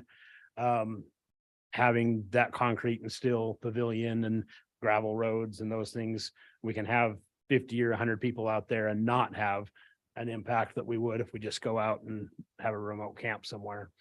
So that's a good reason for us to use these facilities is to avoid impact that we'd have elsewhere. As it is, these facilities, and especially again, Pioneer Trails, is unique in the county. In the past year, we've had to have several of our activities go to Evanston or Fort Bridger Historic Site to hold some of our activities when the big majority of our participants are right here in Green River and Rock Springs. And so, yeah, Cub Scout Day Camp, some of our camporees, those things, those are the activities that we would like to have there. So that's what we're trying to do. My proposal was not intended to be a legal document that John would sign off on and say, yeah, this is a word for word. I knew it hadn't been reviewed thoroughly to pass off as a legal document that would do that, but rather to just put across the point we wanted to make and what we were asking for. So given that, if you have any questions or let me know what you're thinking at this point. Thanks, Bud. Any questions, commissioners? Mr. Chairman. Commissioner Shanefield. Thanks for coming in again this year. So I guess I'd like a little bit more explanation. And I understand the impact that you're saying, you know, if you've got facilities that are there, it creates less of an impact. But we have the most incredible wide open spaces as well as other camp sites or other available sites that have similar facilities. And so I just want to understand, and I want the public to understand why you're asking for an exemption for this specifically when we do have other locations. And then I also wanted to see if you could address, I know last year there was lots of conversation about, I mean, others are seeing the usage of this park and are seeing, you know, a large group be able to use that. And so there's many people that would drive by and see people utilizing a space and then they come back in, and that does increase, you know, the work that our county employees have to do. And it also, you know, it's in the public eye. And then I was curious as if you were asking for the use of this park for more than one opportunity, more than one time per year, and what that kind of looks like in terms of numbers and dates and things like that. Because this proposal, the whereas proposal, to me, it appears like it's kind of an ongoing, whenever you guys feel that you would be able to utilize that space, that would be available to you. So. Okay, so I'll try to make sure I keep those each straight. What we're talking about is our big group activities. So yes, we have lots of opportunities that the individual troops can go out and camp. And we encourage them, to go out and do things remotely and do things where they are roughing it, much more so. What we are talking about is mostly our large group district activities where we bring, right now we've got 10 scout troops for kids ages 11 up through 17. We have 10 of them, and we'd like to bring some of them together for our camporees. And like we'll have one coming up in the end of February that we do every year. Or our group adult training opportunities that involve an overnight camp out. That pavilion is a great opportunity to do that. And so, yes, while we encourage the individual troops to go out and do their camping remotely and backpack and do a variety of things with their scouts, these are the bigger group activities that we would come together that would otherwise have a bigger impact on an individual site if we were doing it remotely. Did that answer that question? As far as that? Not really. I guess my question is why wouldn't you be able to utilize other spaces that are just as big or allow just as much of a space or a type of pavilion? I don't know. I don't know. We have used Bear River State Park, Fort Bridger State Historic Site. Those are our alternatives. We're going to Scotts Bottom coming up in February, but there's not a pavilion down there. There's not that kind of facility there for camping. It'll be great. Green River City's been very good with us. So it offers some of what we need, but it doesn't have the tables. It doesn't have the congregating area. It doesn't have those facilities. So unless there's something that I'm not aware of in the county, we've not been able to find anything else that has provided. If there's another big pavilion and restrooms or outhouses, there's porta potty there available, let me know. I'm anxious, but I haven't been able to find any other ones. Okay. And then the other question that I had was, you're asking for this for more than one use. Is that correct? Yeah. So what we've typically done is used our Pioneer Trails two or three times a year. And as far as who uses it, you is using it. Yeah, I understand that. That's why we encouraged it to be, we invited and made the proposal that that it's not just a favor to the Boy Scouts singly, but that other youth organizations or other nonprofit organizations be given the opportunity. And that, I think that gives it a good opportunity for the commissioners to say, yes, we will do it for youth-oriented nonprofit organizations. We'll make these accommodations, and then I don't think that's hard to explain to a family that wants to go camp or anybody else that wants to just go camp, that no, we're not open. We're not a campground. We're not just an open campground, but we are providing for 4-H and the Girl Scouts and the Boy Scouts. And if there's another organization that meets your chosen criteria, that they would have that opportunity too. So in the past, what we've done is we've worked with the parks, and Chris has been very good to work with us just to make sure it's reserved and they know we're there, that we're going to be there. And that's been a smooth process. We know we need to bring in water. We know if there's a porta potty already there, we're good. If not, we pay to bring one in. So in the past, they've been good to work with that way. And so we would just like to be able to continue what we've done. We've proven ourselves, I think, pretty thoroughly in the past at not leaving a mess behind, at leaving things cleaner than we find them, and not leaving an issue. And so that, yes, as far as extra expense or involvement from the county, if it involves somebody going out and inspecting and making sure that we left it clean, that's been the extent of, I believe, of extra work involved. Just trying to follow up. So for these group activities, you mentioned there's 10 troops of kids from 11 to 17. Do you know how many people would be in that group? It varies, but each one of them, and we rarely get all 10 of them there. If we have 6 of them there, we're somewhere in that, we're good. And on an average, it's 10. It's probably 10 people per. So if we have a camporee and we have 50 or 60 people out there at Pioneer Trails, those are the kind of numbers we're talking about. We're no longer talking about hundreds, or in the past, we often did have 100 or 150 people out there at a time, but we no longer have those numbers. So if you had 50 people, in 10 different troops with leaders and everything else, and you had a random group of people or a couple of random groups of people who see somebody out camping and think that it's campground and they're able to do that, how would you manage that? If you've got another group of people that are coming to show up. I'm not concerned about the Boy Scouts and the work that you guys are doing in our community and cleaning up after yourselves.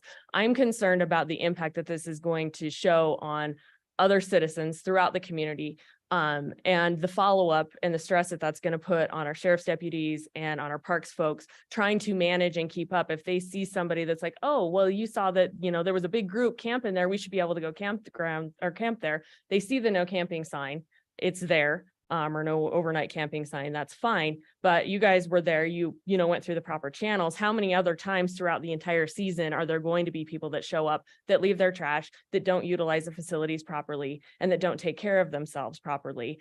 And my concern is that we already have, especially in the Parks and Rec department or Roads department, they're already stretched extremely thin, and Gene has not added additional staff. This could potentially add additional staff or add additional time and hours to those staff that are currently working, and they're typically working, the day shift or whatever that might be. These are evenings and weekends and times that we may end up having to call people out, and additional duties that our sheriff's deputies may end up having to do. So it's not the Scouts that I'm concerned about, it's the additional folks. The appearance of having somebody there. Absolutely.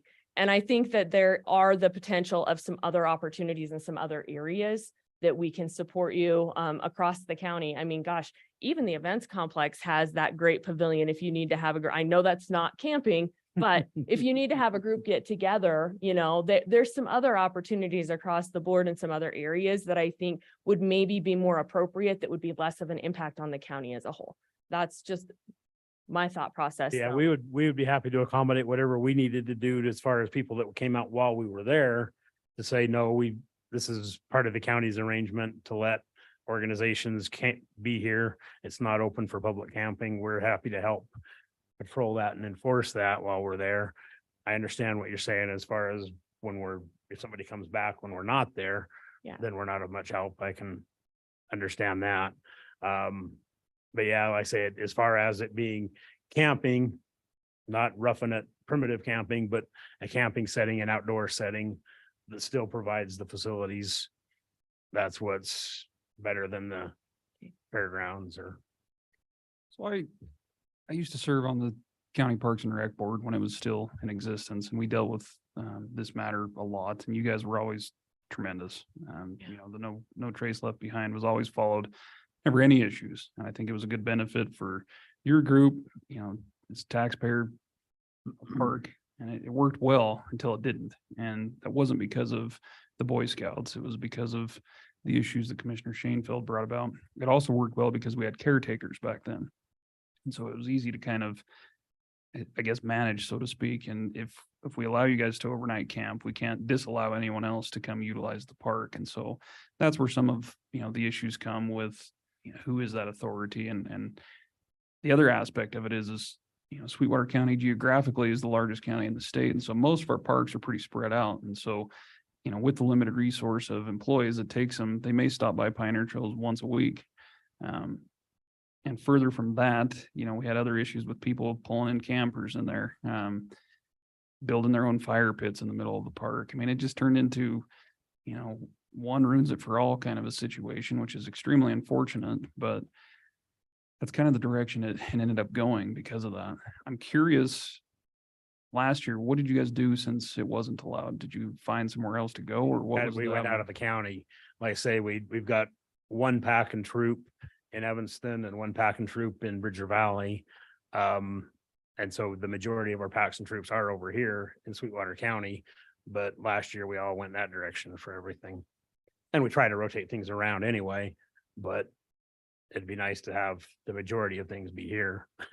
Well, it seems like for a most of our scouts. pretty simplistic thing in all reality. I mean, we're talking letting your scouts get together and camp and, you know, do what they do. And like, it feels funny sitting up here. And I remember, you know, when I was on the rec board of thinking, let them do their thing, you know, but it morphs into more than that. And some of our parks are on recreation and public purpose leases through the BLM, and they come with certain requirements that we have to follow. And, you know, who's to say that we don't allow any overnight stays at the rest of the parks, but this one's okay, you know, and it seems like a And simplistic the issue, advantage but of the disadvantage as far as enforcement goes is the fact Pioneer Trails is more rural. On the other hand, that's the big advantage of it. Yeah. Both for us and was the discussion we were having about Arrowhead Springs, is another one that we've enjoyed. But it is in more close proximity to a few houses. And so that was on one hand, that's easier to enforce what's going on there because there's somebody around or near more close by. On the other hand, yeah, there's give and take there on that one. Mr. Chairman, if I could, Commissioner Slaughter. First, I'd like to say, you know, with respect to one of the questions that Commissioner Shanefield asked, I don't think it's appropriate for us to ask if we were to do something like this for the Boy Scouts to be an enforcement agent for us. I think that would be a little bit outside of our purview, and I would hate to put you in that position. Second, let me state, I have been a big proponent of scouting my entire life. I have a son that's an Eagle Scout. I've been involved in scouting. A grandson. Yeah, grandson that's an Eagle Scout. So it's a very, very good program. And I've been very conflicted with respect to this. I received your email early on, so I've been aware of this. I've talked with many local residents, and we've had really in-depth discussions about what we should do with this request that you've got. I see it maybe just a little bit differently than the other commissioners do. I see that we as commissioners have the responsibility and the obligation to try and find ways for us and our residents to use these facilities and things of that nature. So what I've kind of come up with in my thinking is what I would like to do is table what's been done here. And I would be willing to work with yourself, our county attorney's office, Mr. Legursky, to see if there's something else that we could potentially come up with, a way to handle this. I don't think we're prepared to do this right now, but I think with cooperation, that there might be a way that we could come up with something to work on this. I agree. There are a lot of areas in the county that could be used. I understand what you're looking for, and those areas don't necessarily provide that. So that's kind of, once again, where I would lean towards this is, let's do our best to come up with a way that we can say yes, rather than coming up with all of the ways that we can possibly say no. I appreciate that. Mr. Chairman, Commissioner Richards. I'd agree with Commissioner Slaughter. This has been done for a long time, and I'm sure there was a lot of thought put into the policy change, but policies often have unintended consequences, and I think that's what we're seeing here. It's really easy to say you're not the problem, but a problem stemmed. But I think as stewards of the county assets, we may have drawn the line too far to one side of the dial and took away an opportunity for the youth in our community for the purpose of keeping other things from happening. And that's not how we should do things. We should reward the good stewards of our assets and then figure out better ways to prevent the bad stewards from doing what they're going to do, whether that's better signage. Just a no camping overnight sign, I guess, doesn't tell the whole story, but maybe a sign that says camping for youth-oriented nonprofits with reservations only. People need to understand that they have to have a reservation process. Maybe there needs to be a fee involved. I don't want to make money off the Boy Scouts, but if we have to pay a parks person extra money to go out there to manage what's going on, well, then the community shouldn't necessarily have to pay for that. The organization should, and it's not necessarily the Scouts, it's whatever organization that chooses to utilize the facilities. So I would agree with Commissioner Slaughter.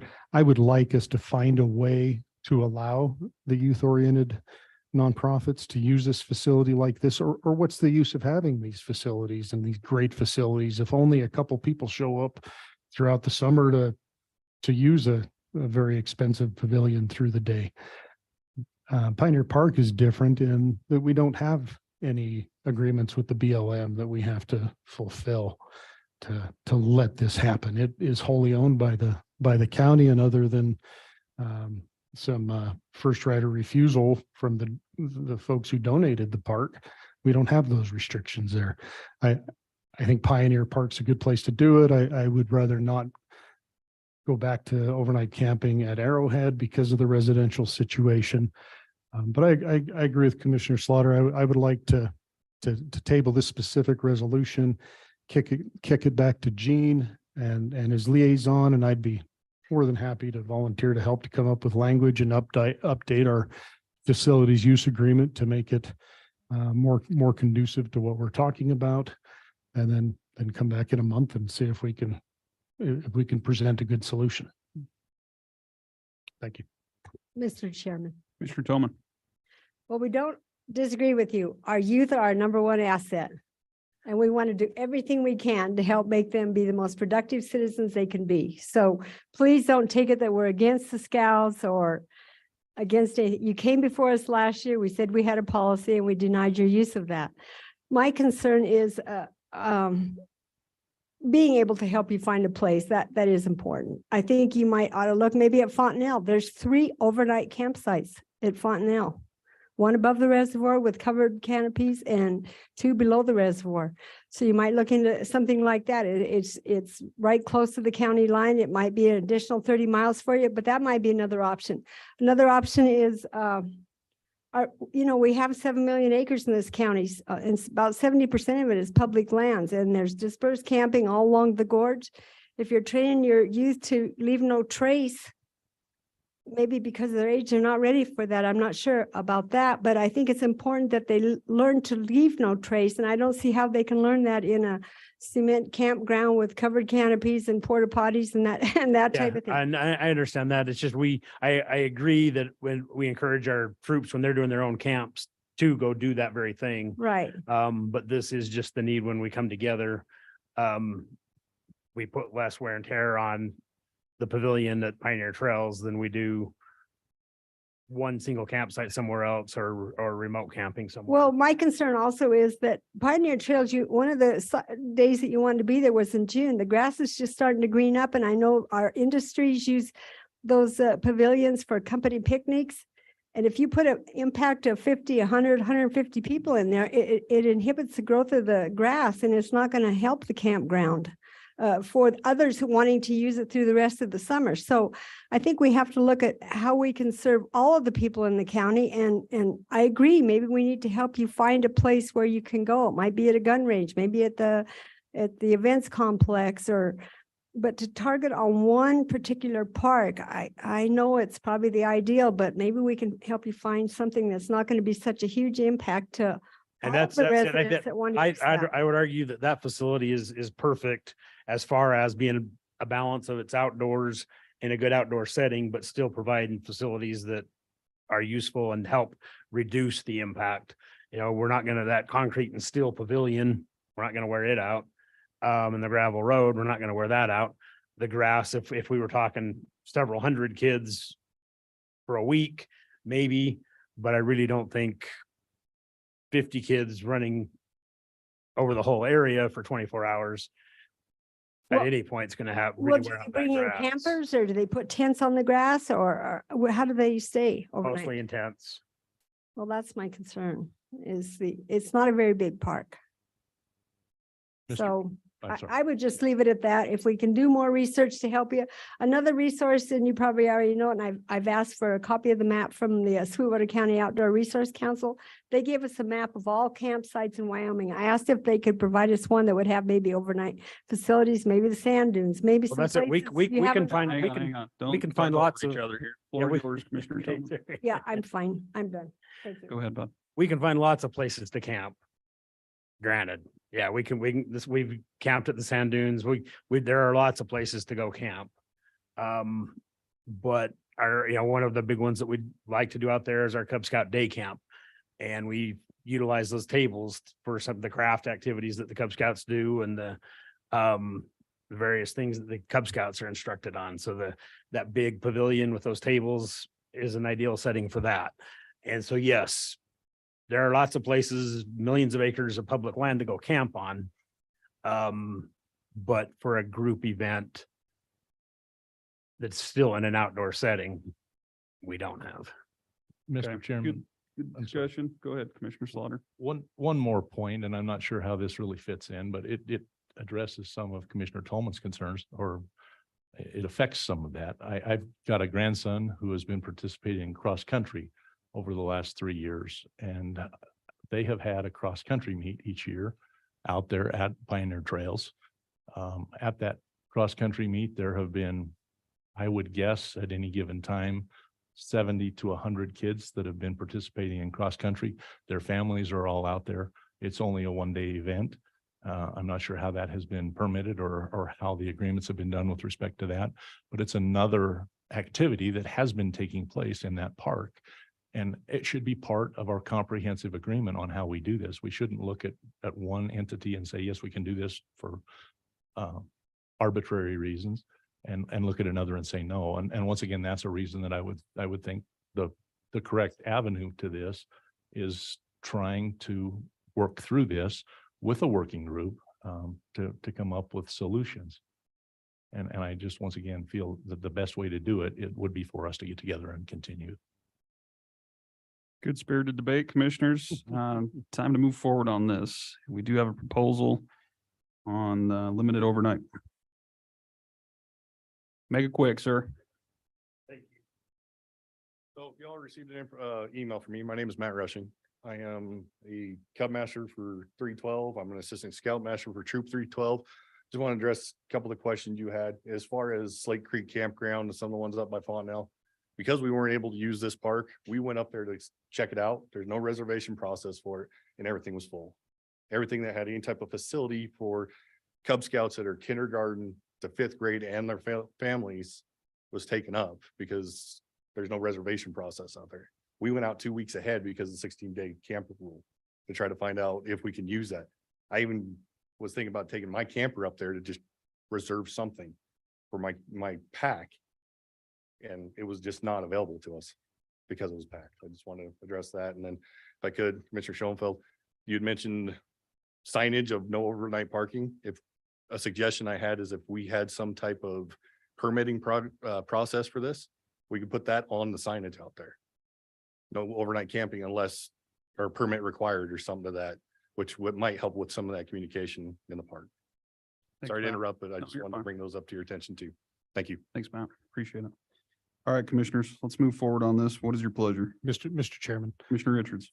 I would like this body to instruct our Public Works Director to work with one or two of us commissioners and invite some outside help to come up with a plan going forward. I would like to see us provide this opportunity to our community but I want to do it with a good plan. I don't think the resolution presented is the right starting point. But it's a good kick to get us moving in the right direction. So that's what I'd like to see. So I would say no action on the presented resolution, but I think that's we should task a working group to come up with a solution and then go from there. I would agree, Mr. Chairman. Thanks, commissioners. Is everyone else good with Public Works trying to come up with a draft that we can all vote on at a later date if they work together as some form of committee? Mr. Chairman, Commissioner Shanefield. I'd like to just make one comment in that, you know, as you came up, you apologized for coming across incorrectly. You've talked over multiple commissioners today. That's probably not the right way to move forward in this process, especially as we have commissioners that are wanting to work with you and trying to figure out a way to help you and to move this forward.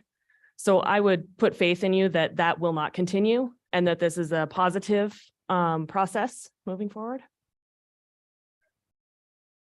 Thanks, Commissioner. Any other comments? I'm fine if, collectively those want to get together and see if there's an avenue to make this happen. I'm not fully sold on it, but I am open to, different options on seeing if it can become a reality. I agree. I don't think the proposal that was presented to us is one in which we should adopt, but sounds like you're willing to kind of take some of the lead with your recreation. Clearly Rob is Gene's liaison, so he should be point, but I'm happy to help with that process in any way I can. Commissioner Tillman, you good with that? Yes. Okay. All right, so we'll We allow have sheep camps if you need more camp things. No. Commissioner Tillman has a I'm ranch. just He's joking, willing to saying put that you we all have up. sheep camps if you need more campers. So we will move forward and see if we can come up with some form of a resolution or the next meeting or two. That works for everyone. Thank you all for being here. Thanks for your large turnout in attendance too. Up next, commissioners, we have fallen behind a little bit. We're about 10 minutes behind, but let's take a 7-minute break. Come back at 11:10. Is everyone good with that? Oh, we're early. Waking up, Thanks. go take a nap.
All these- Keep all you in line around here. Getting wild. Spider web up there. Don't we have a couple more minutes? No, we're actually behind. Oh. Not here. Welcome back. We are on tab F, which is the presentation and acceptance of the Sweetwater County logo. With us is Tim Knight. Morning. Well, yeah, I guess it's still morning. Morning, Tim. Yeah, good morning. I have with me Bruce Stiegler. He is the designer of our logo. And so I'm really excited about this opportunity. Every once in a while I get asked, where's the county logo? And we need a copy of it. And I've had this problem ever since I got here. And I'll show you a little bit of that. So if I can just start my slideshow a little bit. As soon as it gets there. This is the problem. These are all the logos that are currently in use by the county. And they're all over the place. And we have this half running antelope thing and this horse and this stump looking thing. And so anyway, this has kind of been out there and there's really nothing that's been an official county logo. So I asked the commissioners if I could form a committee and we can get this thing taken care of. And they agreed to that last year. Actually, it was back in November. And so we've been able to get a committee together, which I'm very thankful for. Committee consists of Cindy Lane, myself, Aaron Wyant, Jason Maurer, and Dave Davis, which I thought was a good representative of kind of the different departments and what they might represent. And so and we got together with Bruce here and we set some goals, and some of those goals, a very nice process. We answered a questionnaire and we wanted consistency across the county. We wanted a recognizable brand for marketing and for that people knew, yes, this represented the county. And we wanted a vector logo for use on all the platforms. And we wanted it to be simple. We wanted it to be recognizable. We wanted it to reflect our culture. And that's really hard to do. You get something that's simple and can reflect your culture, right? What is our culture? What do we represent? And some of the ideas the committee came up with was our history, and we're proud, we're strong. We're self-reliant. We enjoy the wildlife and outdoors. We are a small town with family values, with optimistic value. We have optimism and courage. We believed in authenticity, simple, genuine, historical, honor, duty, and heart were all words that came to mind through this. And the rugged West, that's still part of who we are, and the open spaces, freedom, natural resources, and the code of the West. And so all of those things we were trying to somehow capture in this logo. And that's, I'll tell you what, Bruce did, I think, an amazing job with that. But so from that, he came up with this, these boards. These were all these ideas that came out of that discussion. If you look at those, we all got little dots and we went and said, these are the ones that we liked. And then we took those and narrowed it down to 3 concepts. And those concepts were basically these are the digitized version of those concepts. And I think that they were all really good options.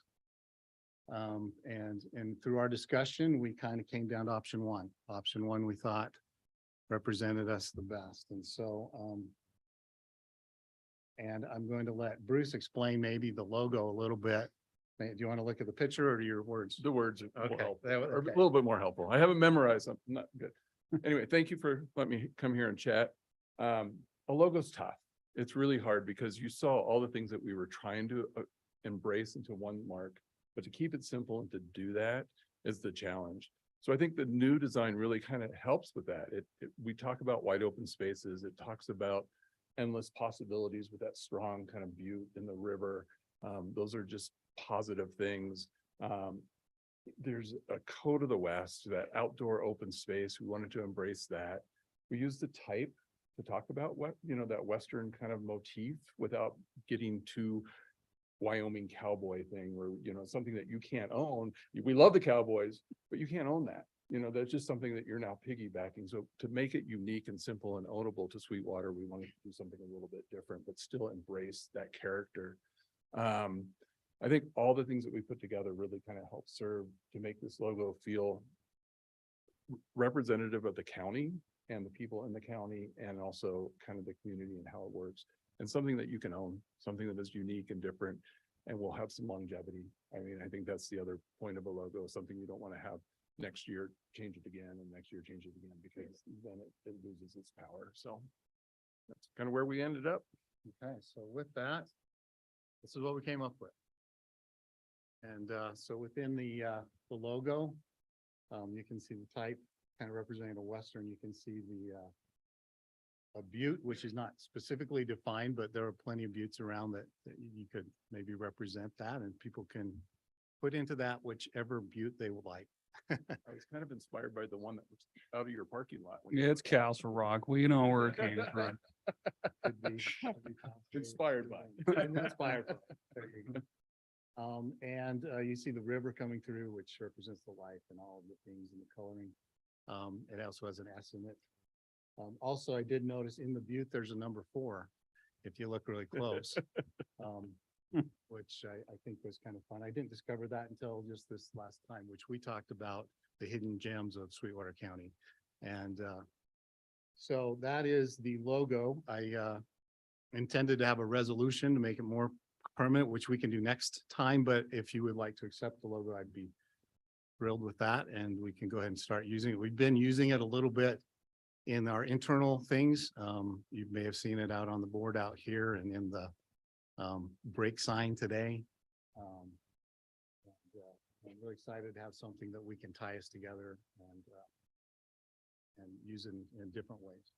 Mr. Chairman, I wanted to ask, clear Sweetwater County logo, but is it adaptable for the different departments? So Sweetwater County Assessor's Office, Sweetwater County. Absolutely. So, but let me continue through that. So we have a color palette. Hold on a second, it's not up on the screen. But yeah. Okay, there we go. So there are different variations we can do to make it smaller or kind of adapt for different things. We have a watermark behind the logo that we can use. I did it on this, for an example, on this name badge. You can kind of see there's a watermark here that we're kind of playing with that we can use. There are the shirt we will be putting in place of Wyoming. You can put the different departments, and I have copies of all of those logos. So you can see the Board of County Commissioners, the Information Technology, and Economic Development. So yeah, thanks for reminding me I have these other slides. Kind of feels like you've already adopted it, Tim. Yeah. Well, and that was one of the things that we had talked about, this disparity between the departments. So we wanted to make sure that we could unify everything and feel like it was all from the same family, but still give you the ability to customize for your department, or, you know, so that individuality. And I think it was just a simple, you know, keep the word mark strong and simple, and then just change the type as we go. Mr. Chairman, Commissioner Slaughter. I'm conflicted with respect to this, and I'm going to add a little humor just because of that. So in my other life, as a county treasurer, we had many discussions about this, having all of the different logos, which we have. I saw this when it came out, and my initial thought was, I really like it. My second thought was, it really makes me mad. And it makes me mad because 8 years ago, we bought a house that had this exact view of Bruce's inspiration, whichever rock you want to call that, but it's almost an exact duplicate of what my view was. And last year we had a house built in front of it. So this is going to remind me now of the view that I once had, and the fact that I no longer have it if we do accept that. That might be a benefit. So no, I think it's very good. And I thank you very much. Mr. Chairman. Commissioner Richards. One other question. What's the intent on licensing for this? Will this just be a free use license so anybody in the county can use it for their purposes? Good question. I hate to see us go down the bucking bronco route where somebody over in Laramie owns it and the public really doesn't have actual use of it. We don't have a trademark intent right now. I mean, at this point, I was going to leave it for use unless it became a problem. But I also don't want other people to represent the county inappropriate, like they represent us as the county when they shouldn't. So at this point, it's going to be pretty much open until there's a problem, unless you'd like me to pursue some sort of trademark or some sort of copyright or. I hoped you already knew. That's. No, that's okay. I mean, I'd be happy to go down that road. I did not intend to initially.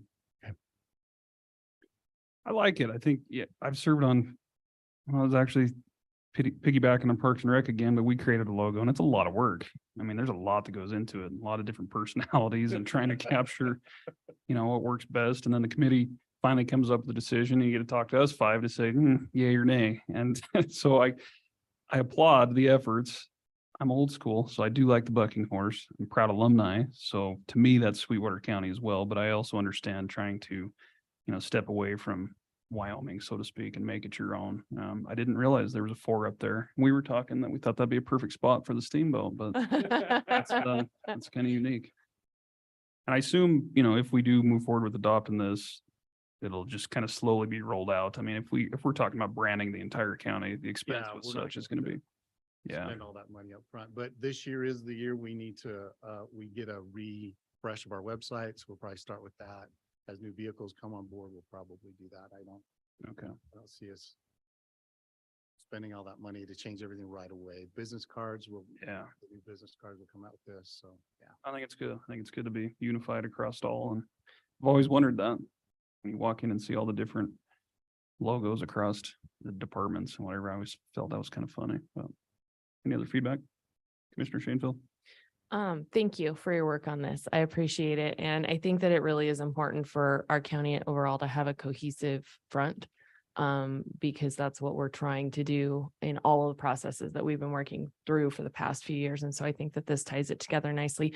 I do hope that you will put together, we're talking about the logo specifically today, but put together the branding in general, and we have that in our packet. But I think that those color palettes and the typeface and all of those things are really important when looking at website design and business cards and all of that. And it really does cohesively pull it together. And it makes it really easy for those people that have to put that together for each department to have it, at their fingertips. So thank you very much. And I think that I think it looks great, and I'm excited to have some more cohesion moving forward. Mr. Knight did prepare a resolution. It came in just a little late when we were trying to wrap up getting the agenda and the packet put together. So that's not in your packet.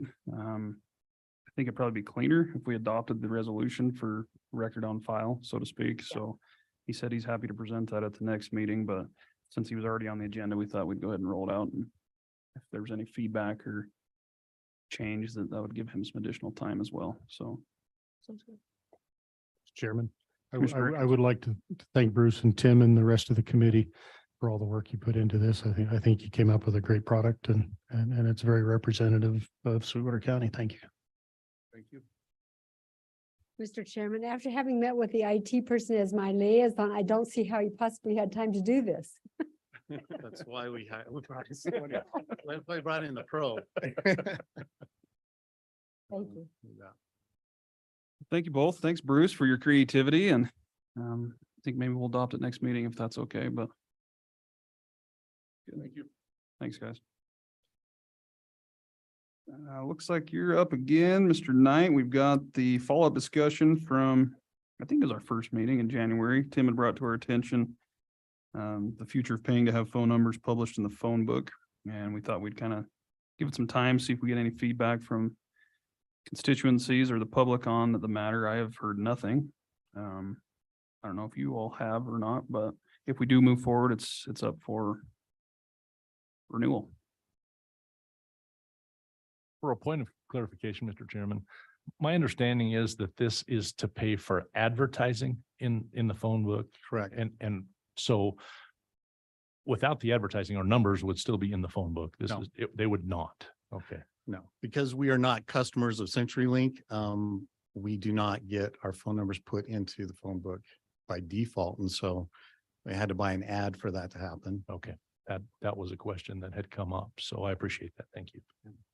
Mr. Chairman, Commissioner Richards. Tim, is there a clearinghouse number, a switchboard number that people call at the county to get directed, or are they stuck trying to find specific phone numbers? So there's a main number that has a automated directory that they can sort through and try to figure out, is this for vehicle registration? So people can get through that, I believe. If they fail on that, it will go to the clerk's office to answer. If they hit zero, but in general, you know, you kind of have to fish through that automated teller stuff, which we all love, to get through that main number. I do have a printable directory on the web page now that I put up because I thought maybe that might be an alternate. And I think it's still a good idea to have it. That would just print a front and back page of the numbers in the county. But it still means that someone would have to look that up. Mr. Chairman, I've received a grand total of 1 call to my office phone, and clearly they found me on the internet because we have not been published in a book yet. I just think the world has changed, and most people who are looking for a number aren't looking in a phone book anymore, because most of our phone numbers that we use on a daily basis aren't listed in a phone book. So people don't consider that the place to look anyway. So I think this is a necessary use of funds to continue to pay for a directory like that. At the very minimal, maybe pay for an ad saying what our website is, and a current directory can be found at that website. I don't even know if that's an option with CenturyLink, but even if it's not, I don't think an expenditure like this is necessary anymore. Mr. Chairman. I Commissioner agree. Shanfield. An agreement here. I concur. Anyone who really loves the phone book is going to find the new ones don't have many of the numbers anyway. So if they're really in love with the phone book, they've kept an old one from 5 years ago anyway. And we'll still be in that one. So. I think because it's the people of my generation and the generation before me who would use this, there's some question there, but I do agree. I think that the world has moved on, and it's probably unwise for us to do that this time. Sounds like we have a consensus, Tim, that we will not move forward with advertising the county phone numbers. Okay, I'll cancel our next year's. Yeah, thank you. Thanks very much. Appreciate it.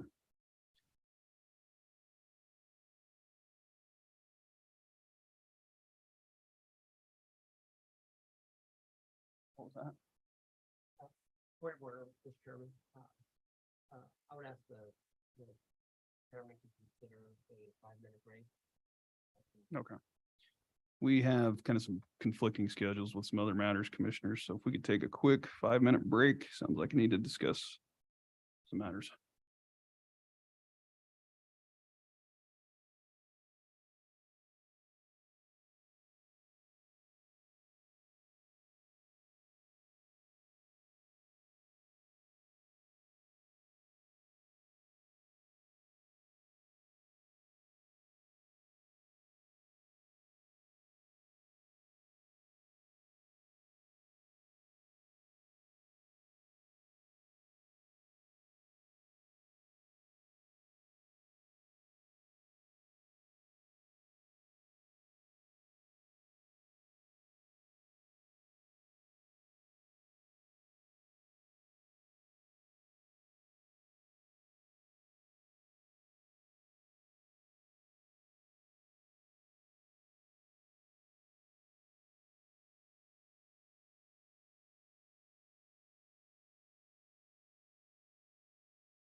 Like in the jeans. Better watch out. I'm telling you, Got this gavel thing going I'm a merry gavel. Oh, good. Good. Wake everyone up around here.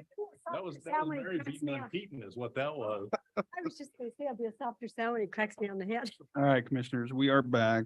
We left off at tab Yes, H. sir. However, we do need to bump up an executive session due to some scheduling conflicts. So at this time, I would entertain a motion to enter into executive session to discuss personnel. And it is not anticipated that we'll be taking action, but I don't know until we come out. So moved. Second. Motion by Commissioner Shanefield, second by Commissioner Richards. All those in favor signify by saying aye. Aye. Opposed, nay. We are now in executive.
come out of executive session and reconvene the meeting. There is no action that was required.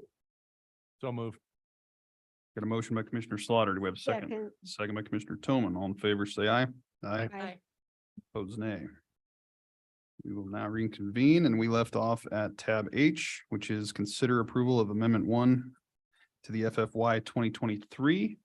And we do have Christina Marshall here this afternoon. Good afternoon, Christina.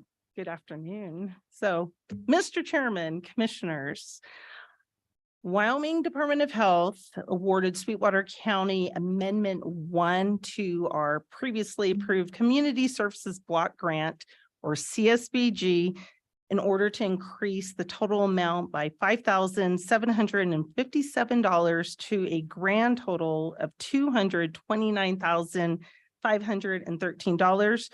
The term to expend this money is October 1, 2022 through September 30th of 2023, and it requires no cash match.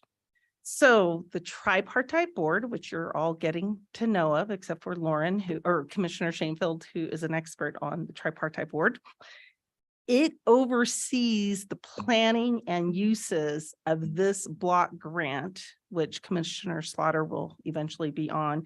And that board is considering using this additional funding for the food bank of Sweetwater County, which was identified in last year's community needs assessment. As a side note, just to refresh your memories about inflation, the Wyoming Economic Analysis Division stated for last year's second quarter of 2022, all items statewide went up 10.1%. And food was the second highest item on the consumer category of 15.6%. So the purpose of CSBG funding is to empower low-income individuals to overcome their situation in poverty and support their progress towards greater sufficiency. So eligible clients must be at or below 200% of the federal poverty level. For one individual, a household of one, that would be $27,180.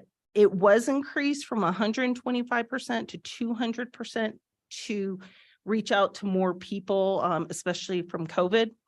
The funding is one of our pass-through grants. It goes to subgrantees who implement the priorities of the tripartite board. So previously, the commission approved the main contract to 4 different agencies, and there are different programs. So I provided that list for you. You have Rock Springs Young at Heart, who provides childcare services while parents are working, seeking employment, or attending school. They also provide services for homemaker services to elderly and disabled people, as well as meals. And then school district number 1, Head Start, uses it for family advocate. Next, Sweetwater Family Resource Center uses their award for housing assistance, including emergency rent and utilities. And then finally, the YWCA of Sweetwater County uses their allocation for childcare services as well. And then second, for rent and deposit payments, as well as utility payments for victims of domestic violence. And of course, we have a budget for the tripartite board for costs such as insurance, advertising, travel, and so forth. So I have listed here that it's pending for the food bank because they would have to go through a brand new application process. So if that happens and we can achieve it, it'll come back to you in a formal agreement. Food bank used to receive this funding, but the requirements of the grant are so significant where you have to do case management on every single client.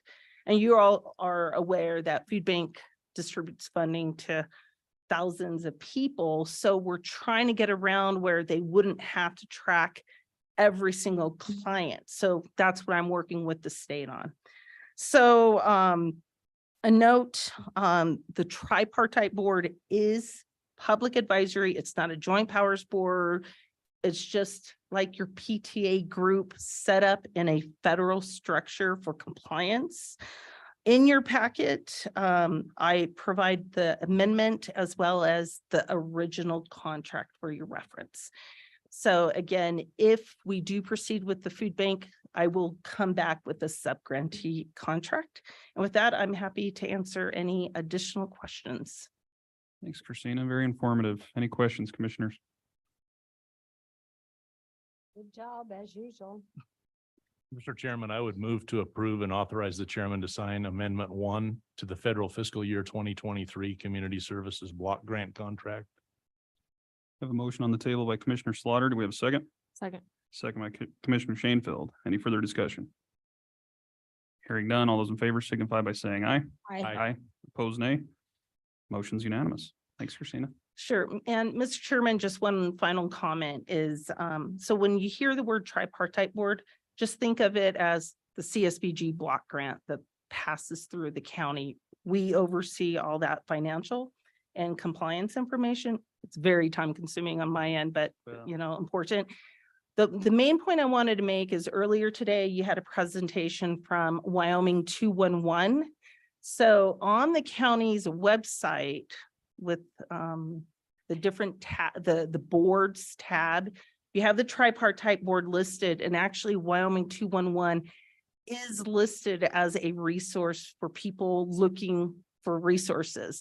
Obviously, these 4 agencies can't cover everything in Sweetwater County, but it is used by a lot of people. So I just want to educate you about that. Okay. Very good. Thank you, Christina. Thank you. Next up, commissioners, is tab I. We have a bid award for the sheriff vehicle uplifts. And Marty Dernovich is here in attendance. Kept her waiting all morning. Good morning, commissioners. Morning. In your packet, as you, well, you may not have been aware, during the budget process in the capital committee, there was items pulled out at that time to be used or to purchase with ARPA funds. This was one of those projects. It was the sheriff's vehicles.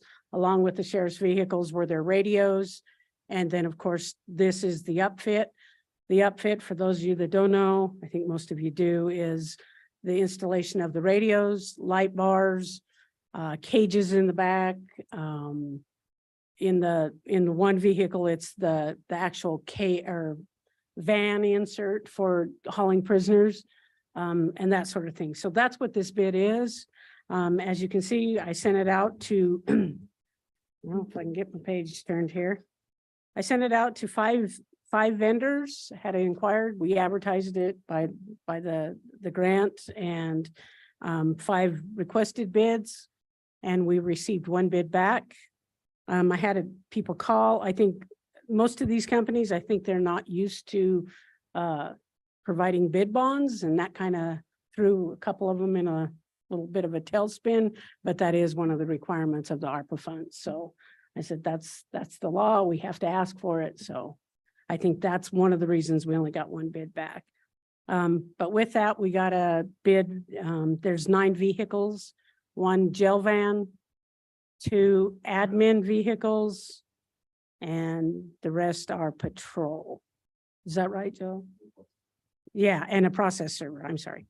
So with that, Commissioner, do you want me to read each individual bid or just the lump sum? What would be your pleasure? It's all to 1 vendor. Yeah, you just had the 1 bidder. Right? Yes. Yeah. No, I think I've got it unless you guys want any additional info. It's in your packet. Yeah, I think we're good. Okay. So with that, I'm here today to ask the board for approval to award to Premier Vehicle. This company's out of Utah, not that that matters with ARPA funds. We can't give in-state preference with federal funds. In the amount of $165,133.28. That is within the budgeted amount of the ARPA funds. Commissioners, what's Pardon your me? pleasure on the recommended approval for the sheriff vehicle uplifts? Mr. Chairman, if I could Upfits, just excuse ask me. one quick question. Commissioner Slaughter. Marty, with just having 1 bid, even though it's within ARPA standards, are you comfortable? And the sheriff's office. might be- We are, that this is a number that is relatively. and we Increase. actually estimated it at about 178,000. Okay. And we have used this company before with our upfits, so we're very familiar with their work. They do a great job. So yeah, we're comfortable with Thank that. you. Mr. Chairman, Commissioner Shanefield. I'll make a motion to approve the bids to premium vehicle in the total amount of 165,133 and 28 cents through the ARPA funding, and authorize chairman to sign any necessary documents. Do you have a motion to approve by Commissioner Shanefield? Do we have a second? Second. Second by Commissioner Richards. Any further discussion? Hearing none. All those in favor signify by saying aye. Aye. Opposed, nay. Thank you, Motion Commissioner. passes unanimously. Sorry to keep you waiting, Marty, but That's okay. Thank you. thank you. Next up, Commissioners, is tab J, the application for the right-of-way grant from the Forest Service for a portion of County Road 33, Flaming Gorge Road. We've got Mr. Gene Legursky here with us. Good morning, afternoon, Mr. Gene. Chairman. Good, or good afternoon, I guess, sorry. What you have before you is a right-of-way grant for the Forest Service for a portion of County Road 33. Last fall, we experienced some flooding down on the Marsh Creek area. And in the process of getting all the permits from Army Corps of Engineers and everything to do that, we realized that we did not have the right to have the road there on the Forest Service where it snakes in and out of this one section. So I actually went back and did title research, and we are missing 3 sections in there. So we're just trying to get it all cleaned up underneath one thing so we can actually do what we need to do on the roads. Simple enough. Any questions, commissioners? Hearing none, what's your pleasure? Mr. Chairman, make a motion to approve the application to the Forest Service and allow the chairman to sign all necessary documents. Second. Got a motion to approve the application by Commissioner Shanefield. We have a second by Commissioner Slaughter. Any further discussion? There's no money involved, though. They're not giving you a grant. They're just giving you a right away. It's a right-of-way grant is what it's called. So it's kind of a miss. We have to pay $100 to submit it to them, but other than that, we're good. A motion, a second on the table. Any further discussion? Hearing none, all those in favor signify by saying aye. Aye. Aye. Opposed, nay. Motion's unanimous. Next is tab K, approval of a contract for architectural service between Plan One Architects and Sweetwater County for the Public Works Combined Facility at 3 Laos Drive, also known as the Gene Factory. Hopefully not. We got to come up with a better term than that. But it does have cool colors. It is blue and gray, so we're modern. I vote for the Gene Mahal. No. Well, what this is for the renovations that have to be done in order to make that building usable for us. It's for all the architectural services that need to do to go through the scoping all the way through the final design and implementation of this with Plan One. Plan One is the one that did the original feasibility study for us. And we just kept with them so we wouldn't have to relearn the process. So it's for a total of $297,000. All of you guys have been forwarded their findings of fact and how it does fit us and what we have to do. And if, like I said, if anybody wants to take a tour, but I know most of you guys have, so if anybody wants to go relook at it or whatever, feel free. We have keys now, so They work. they work. And I know the difference between push and pull too. How about that? They do still have the for sale sign on there. We might want to take that. Yeah, they're trying to get the guy up here because it's a long story. Any questions on this approval, commissioners? Hearing none, what is your pleasure? Mr. Chairman, Commissioner Richards. I move to approve the contract and scope of work in the amount of $297,000 between Plan One and Sweetwater County for architectural services for the future Public Works Combined Facility at 3 Laos Drive. I would second that. Got a motion by Commissioner Richards, second by Commissioner Toman. Any further discussion? Hearing none, all those in favor signify by saying aye. Aye. Aye. Opposed, nay. Motion's unanimous. Thanks, Gene. Tab L was removed when we amended the agenda. Next is a break. Does anyone need a break? Keep 5 plugging minutes. along. Okay, we need 5 minutes. We're getting lots of use out of your new on break screen up there, Ashley. We'll be back in 5 minutes. Thank you.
Tab M, are we on M?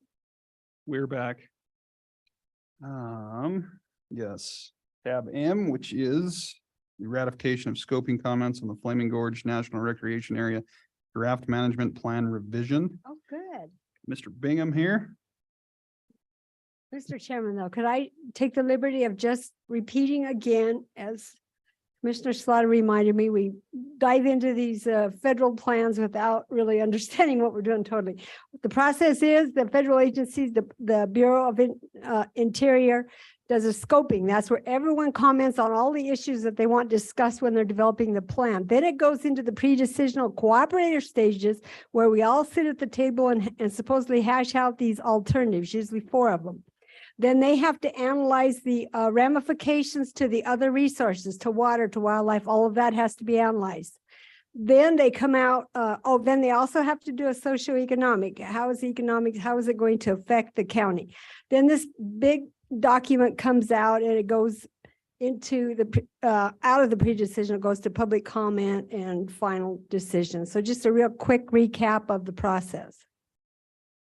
Totally confusing, right? We'll be graded on that at the end of the meeting, Mr. Chairman. Oh, I thought you- Test taking was always a great ability, not of mine. So I have a 45-minute presentation for Commissioner Richards. But Mr. Chairman, this will be really quick and to the point. So the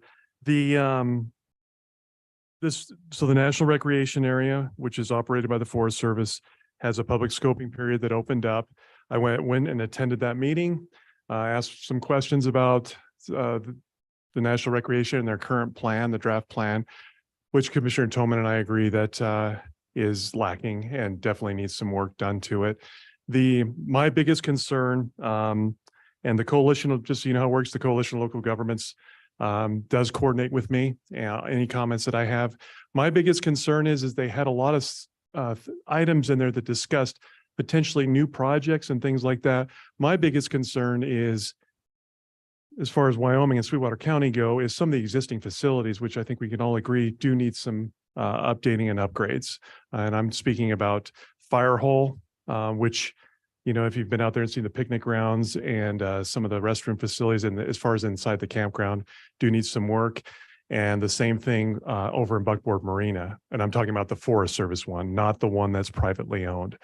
Definitely needs some TLC done to them. So my comments that I included in with the CLG were, that's great that you're proposing new facilities, but let's focus on the existing facilities before we start building new facilities and getting those upgraded. And I know there's a lot of funding issues with Congress, is a lot of it as to why those aren't being upgraded and maintained. There's a very limited staff with the Forest Service down there. But those were my comments, Mr. Chairman, that I included with the CLG. And then there's other items in here associated with grazing and other recreational uses that are included in there too. So just ask that you ratify these comments. And anything else Commissioner Toman wants to add? Any other comments, commissioners? Well, you had the tour of Mark Cott's office and you saw he reached up on the top shelf and pulled out the 2-inch document that was the old plan. Yeah. So the new one is lacking in a lot of areas. So yeah, besides writing it for them, all we are doing is trying to comment and get them to include the additional items. Yep. So I would make a motion to ratify the comments submitted by the Coalition of Local Governments on the scoping of the Flaming Gorge National Recreation Area Draft Management Plan Revision. Second. Thanks, commissioners. We do have a motion to ratify by Commissioner Toman, second by Commissioner Shanefield. Any further discussion? Hearing none. All those in favor signify by saying aye. Aye. Aye. Opposed, nay. I did say aye, I guess. Motion carries unanimously. Next is tab N, ratification of the CLG scoping comments on the 2023 third quarter proposed oil and gas lease sale. Commissioner Toman. You have the document before you. Again, it's just a ratification comment submitted on our behalf because, you know, the oil and gas lease sales were suspended and were not issued. Now they're trying to get back into the mode of issuing them. Eric Bingham, do you have any specific comments? Okay, you've read it. I would make a motion to ratify the comments submitted by CLG on our behalf regarding scoping comments on the 2023 third quarter proposed oil and gas lease sale. This will be the first sale moving forward, I believe. Second. We have a motion to ratify by Commissioner Toman, second by Commissioner Richards. Any further discussion? Hearing none. All those in favor signify by saying aye. Aye. Opposed, nay. Motion carries unanimously. Thanks, Eric. Thanks, Commissioner Toman. Next is tab O. We've got board appointments. And the first one is for the Community of Fine Arts. It looks like we have one applicant, Mark Pedri. Commissioners, what's your pleasure? Mr. Chairman, Commissioner Shanefield. I will make a motion to appoint Mark Petrie to the Community Fine Arts Center Board to fill the position, the 3-year term, due to the resignation of Jacob Mildowney. We do have a motion to approve Mark Pedri. Do we have a second? Second. Original motion by Commissioner Shanefield, second by Commissioner Richards. Any further discussion?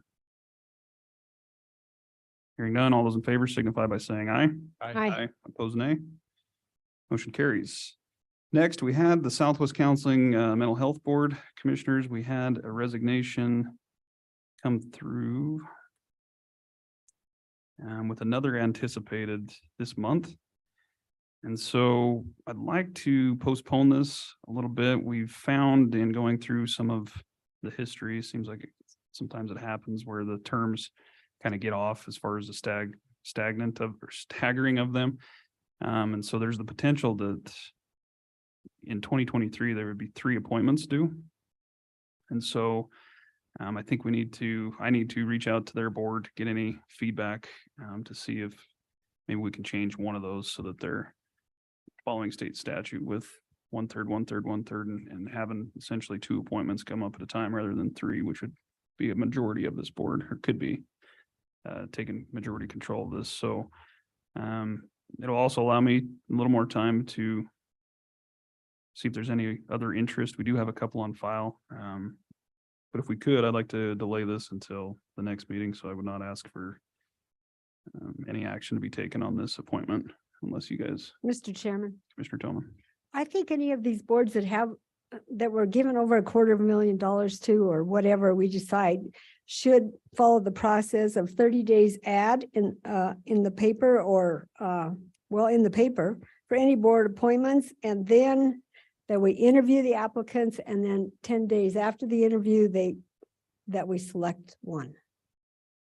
I just feel like we really do need to reach out, especially some of these bigger boards, and really get some qualified applicants. That we should solicit some applicants, maybe ask for assistance on this one from the hospital and the sheriff's department, as well as the public. Yeah, it's been brought to my attention. I think that is currently the policy. I just don't think that's really being followed. I don't know if it's a timing thing. Obviously, if you get a lot of, interest on a certain board, that's a lot of appointments or interviews to make. So I don't disagree. I think it's important to advertise to keep things current. I know Sally keeps on record about 2 years worth of any applicants, but some of these are very crucial and represent a lot of big important issues within the county. So I would just ask that we delay for now, and we can advertise and seek further for any interest. If you're good, we will move forward with that. And next is a board appointment for the Sweetwater Economic Development Coalition. I believe that Commissioner Shanefield vacated. Yeah, thank you, Mr. Chairman. Can I speak to this? Absolutely. I have had discussion with our SEDC staff as well as our board president, and we have some great applicants, a number of great applicants. And just in looking through those, I believe that Jessica Evans has risen to the top of the list for us in general. And that reasoning is just her positive involvement in the community. She's been involved with SEDC in the past and has continued to support the work that has been done across the community. Again, in a very positive and robust manner. She is very involved in many community meetings that she doesn't even have to be. She's not, not because she's on a board, not because she's required to be there, but because she wants to be there. And I think that she would be a great addition as a representative for the county for SEDC. Any other discussion, commissioners? Mr. Chairman, I would just like to say in reading these resumes and the comments made on the questionnaires, this is an excellent group, and obviously we need to take into account the feeling of those people who have a better understanding. I only know one of these people personally. So I would certainly be willing to move forward with Senator, you're gonna be a senator? Upgrade. With No, Commissioner Shane, kidding. Commissioner Shanefeld's recommendation. And just for transparency, we did have quite a few applicants, both on file and new applicants. Mark Lyon, Mark Dale, Jessica Evans, Ryan Pauley, Candy Pendleton, Jeff Ramage, although there was no resume submitted with that, Sherry Bushman, and Clint Eddy. So it's good to see a lot of interest in another very important board. Any other feedback or comments, commissioners? Hearing none, what is your pleasure on the board appointment for the SCDC? Mr. Chairman, I'll make a motion to appoint Jessica Evans as the replacee for my expiring term. It's a 3-year term for SCDC. We have a motion to appoint Jessica Evans to fill the expired term of Commissioner Shanefield. Do we have a second? Second. Second by Commissioner Richards. Any further discussion? Hearing none, all those in favor signify by saying aye. Aye. Opposed, nay. Motion's unanimous. Tab P is up next. Trying to make up some time here, but we're not gonna get there, unfortunately, so sit tight. It's like Commissioner Richards is getting sleepy over there in the corner. Hungry more than sleepy. Next is the resolution 2302 CC02 dissolving the ambulance service board. This is follow-up to discussion that we had at our last meeting, and stand for any questions. If not, what is your pleasure? Mr. Commissioners? Chairman, I would make the motion to accept resolution 2302 CC02 dissolving the ambulance service board, and to extend our thanks and appreciation to the members who served on that board during the term. Do you have a motion to approve resolution 2302 CC02? Do we have a second? Second. Second by Commissioner Shanefield. Original motion by Commissioner Toman. Any further discussion? Do we need to add and to allow the chairman to sign? No, it's We got all all of us. All fine. Okay, that's right. We do have a motion and a second. Any further discussion? Hearing none, all those in favor signify by saying aye. Aye. Aye. Aye. Opposed, nay. Motion's unanimous. Tab Q is liaison follow-up discussion. I had a little oversight here, commissioners, so it's probably my fault. The first being the tripartite board, as Commissioner Slaughter alluded to in his commissioner comments. Former Commissioner Roy Lloyd was serving in that capacity, and his term isn't up until September of this year. And so by default, I had placed Rob on that, and then we approved that at the last meeting. I did reach out to Roy to see if he wanted to continue serving, and apologize for my oversight in that, and he said he would like to. So had a discussion with him and Commissioner Slaughter. I think it's kind of a recommendation to keep Commissioner Slaughter as more of a liaison to that. There will be other board openings on that tripartite board in September. And so in discussing with Christina as well, she thought that if Roy wanted to continue serving after his term, he could perhaps fill one of those roles, and we could slide Rob into his old role. So I just wanted to make that correction. We have a few others here. The other was the Outdoor Rec Collaborative. I was told that was a board member position appointed by this board. That is false information. And so, as Commissioner Richards alluded to in his comments, that's just kind of a committee that gets together, and it seems to, choose who they want to serve on that. So it sounds like he's moving forward in that realm as well, but officially, it's not a board or a term under this direction. So, and furthermore, I've heard from the department head with juvenile probation, who's asked that we appoint a liaison for them, as well as court security from the attorney's office. I wasn't sure when I was trying to research that. I thought court security was kind of a thing of the past with the new upgrades, but it sounds like some things do come up where they need to have some input on. So do I have any volunteers for juvenile probation or court security to serve as liaison to? Mr. Chairman, I'll do juvenile probation. Commissioner Shanefield Correct. has volunteered for juvenile probation, Mr. Chairman, I'd be happy to do court security. and Commissioner Richards has agreed to court security. With all of those changes, any discussion? Yes, you've forgotten one board. I Oh, think, of course. oh, thank you. Go ahead, Commissioner.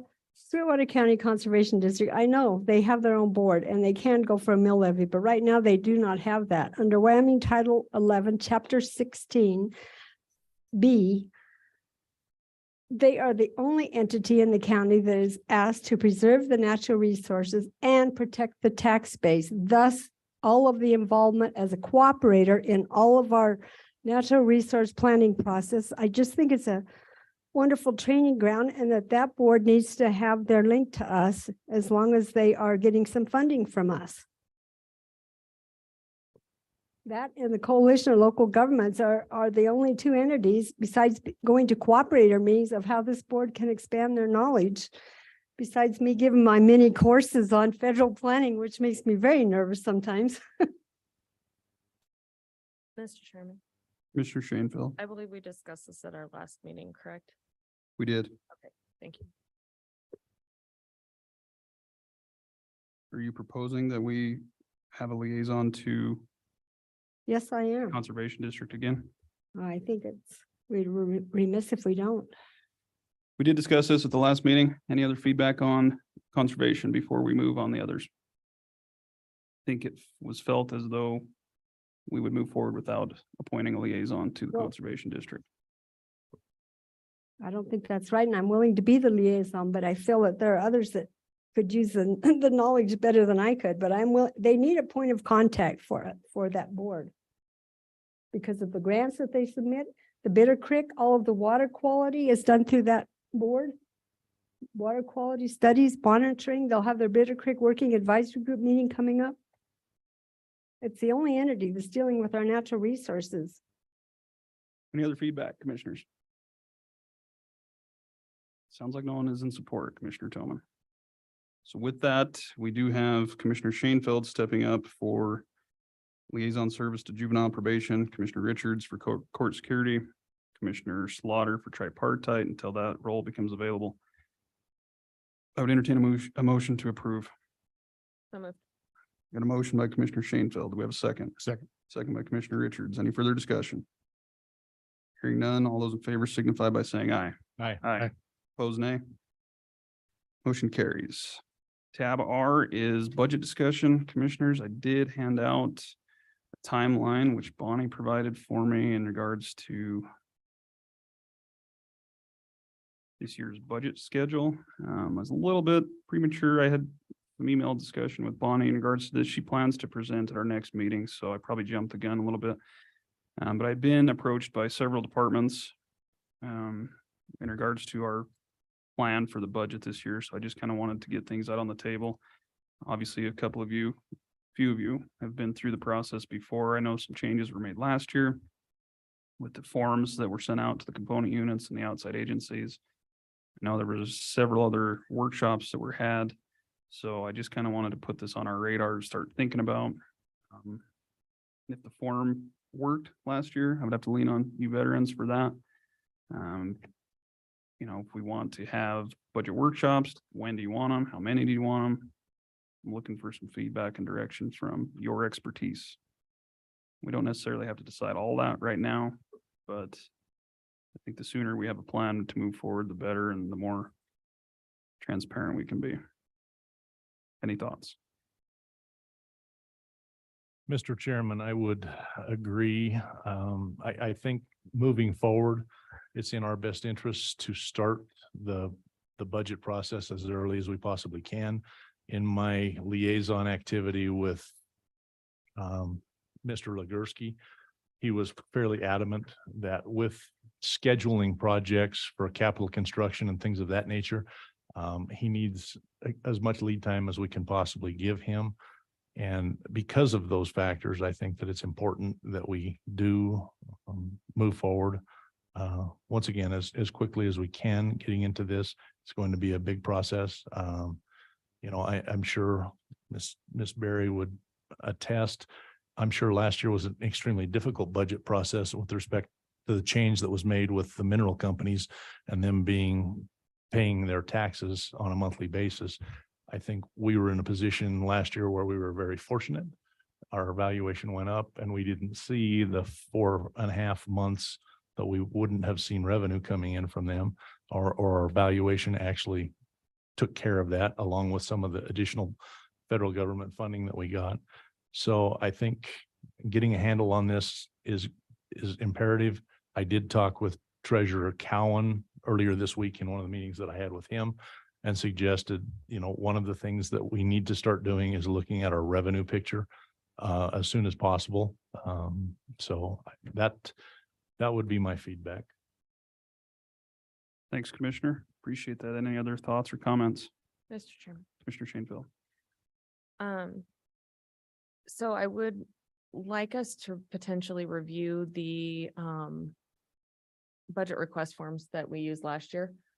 Just to make sure that they don't have anything that any of the new commissioners think is important to add to that before we go out. So I think maybe that would be a good thing for the next meeting for us to move forward with. One of the big things that I think we missed last year in the process is kind of having a running total when we'd say, yeah, we want to move forward with this, or we're thinking we want to move forward with this before total approval at the very end. We didn't ever have a running total of what that looked like. And so I think that's something that I would like to see throughout the entire process, is that, you know, well, we're planning on doing this amount for this agency, or we're cutting this amount for this agency, so that we really understand what that looks like for the bottom line at the end. The other thing that I wanted to point out is, and I don't know if there's a better way to do it or not, but the budget workshops seemed like they were ongoing and ongoing and ongoing, and they didn't flow nicely together. And I don't know if there's a better way to do that so that it makes it a little bit more smooth.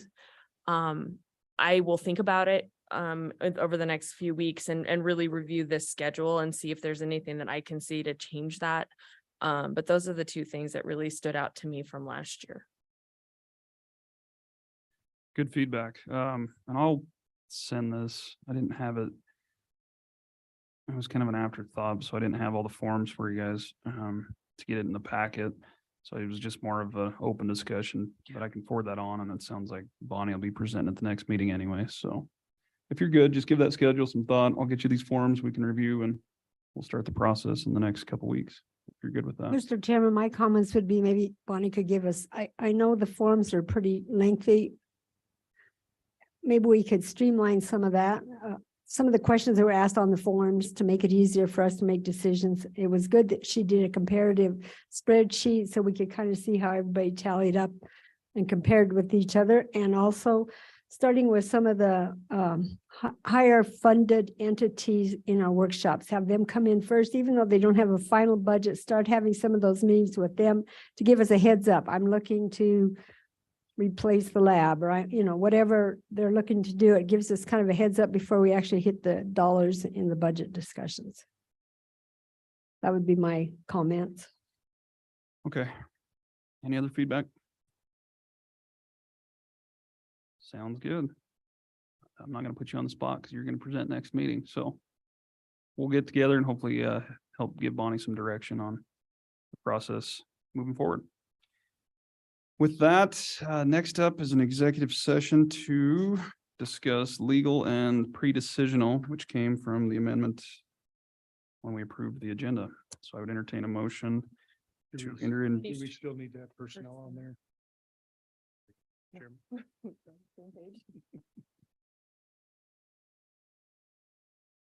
I don't believe so, but there is a chance we will be discussing another personnel issue. All of which I don't anticipate taking action, but I won't know until we're done. Mr. Chairman, I'd move we go into executive session for the purpose of discussing personnel, legal, and pre-decision. Second. I have a motion by Commissioner Richards, second by Commissioner Shanefield. Those in favor signify by saying aye. Aye. Opposed, nay. You're now in executive once again.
I would entertain a motion to come out of executive session and reconvene the meeting.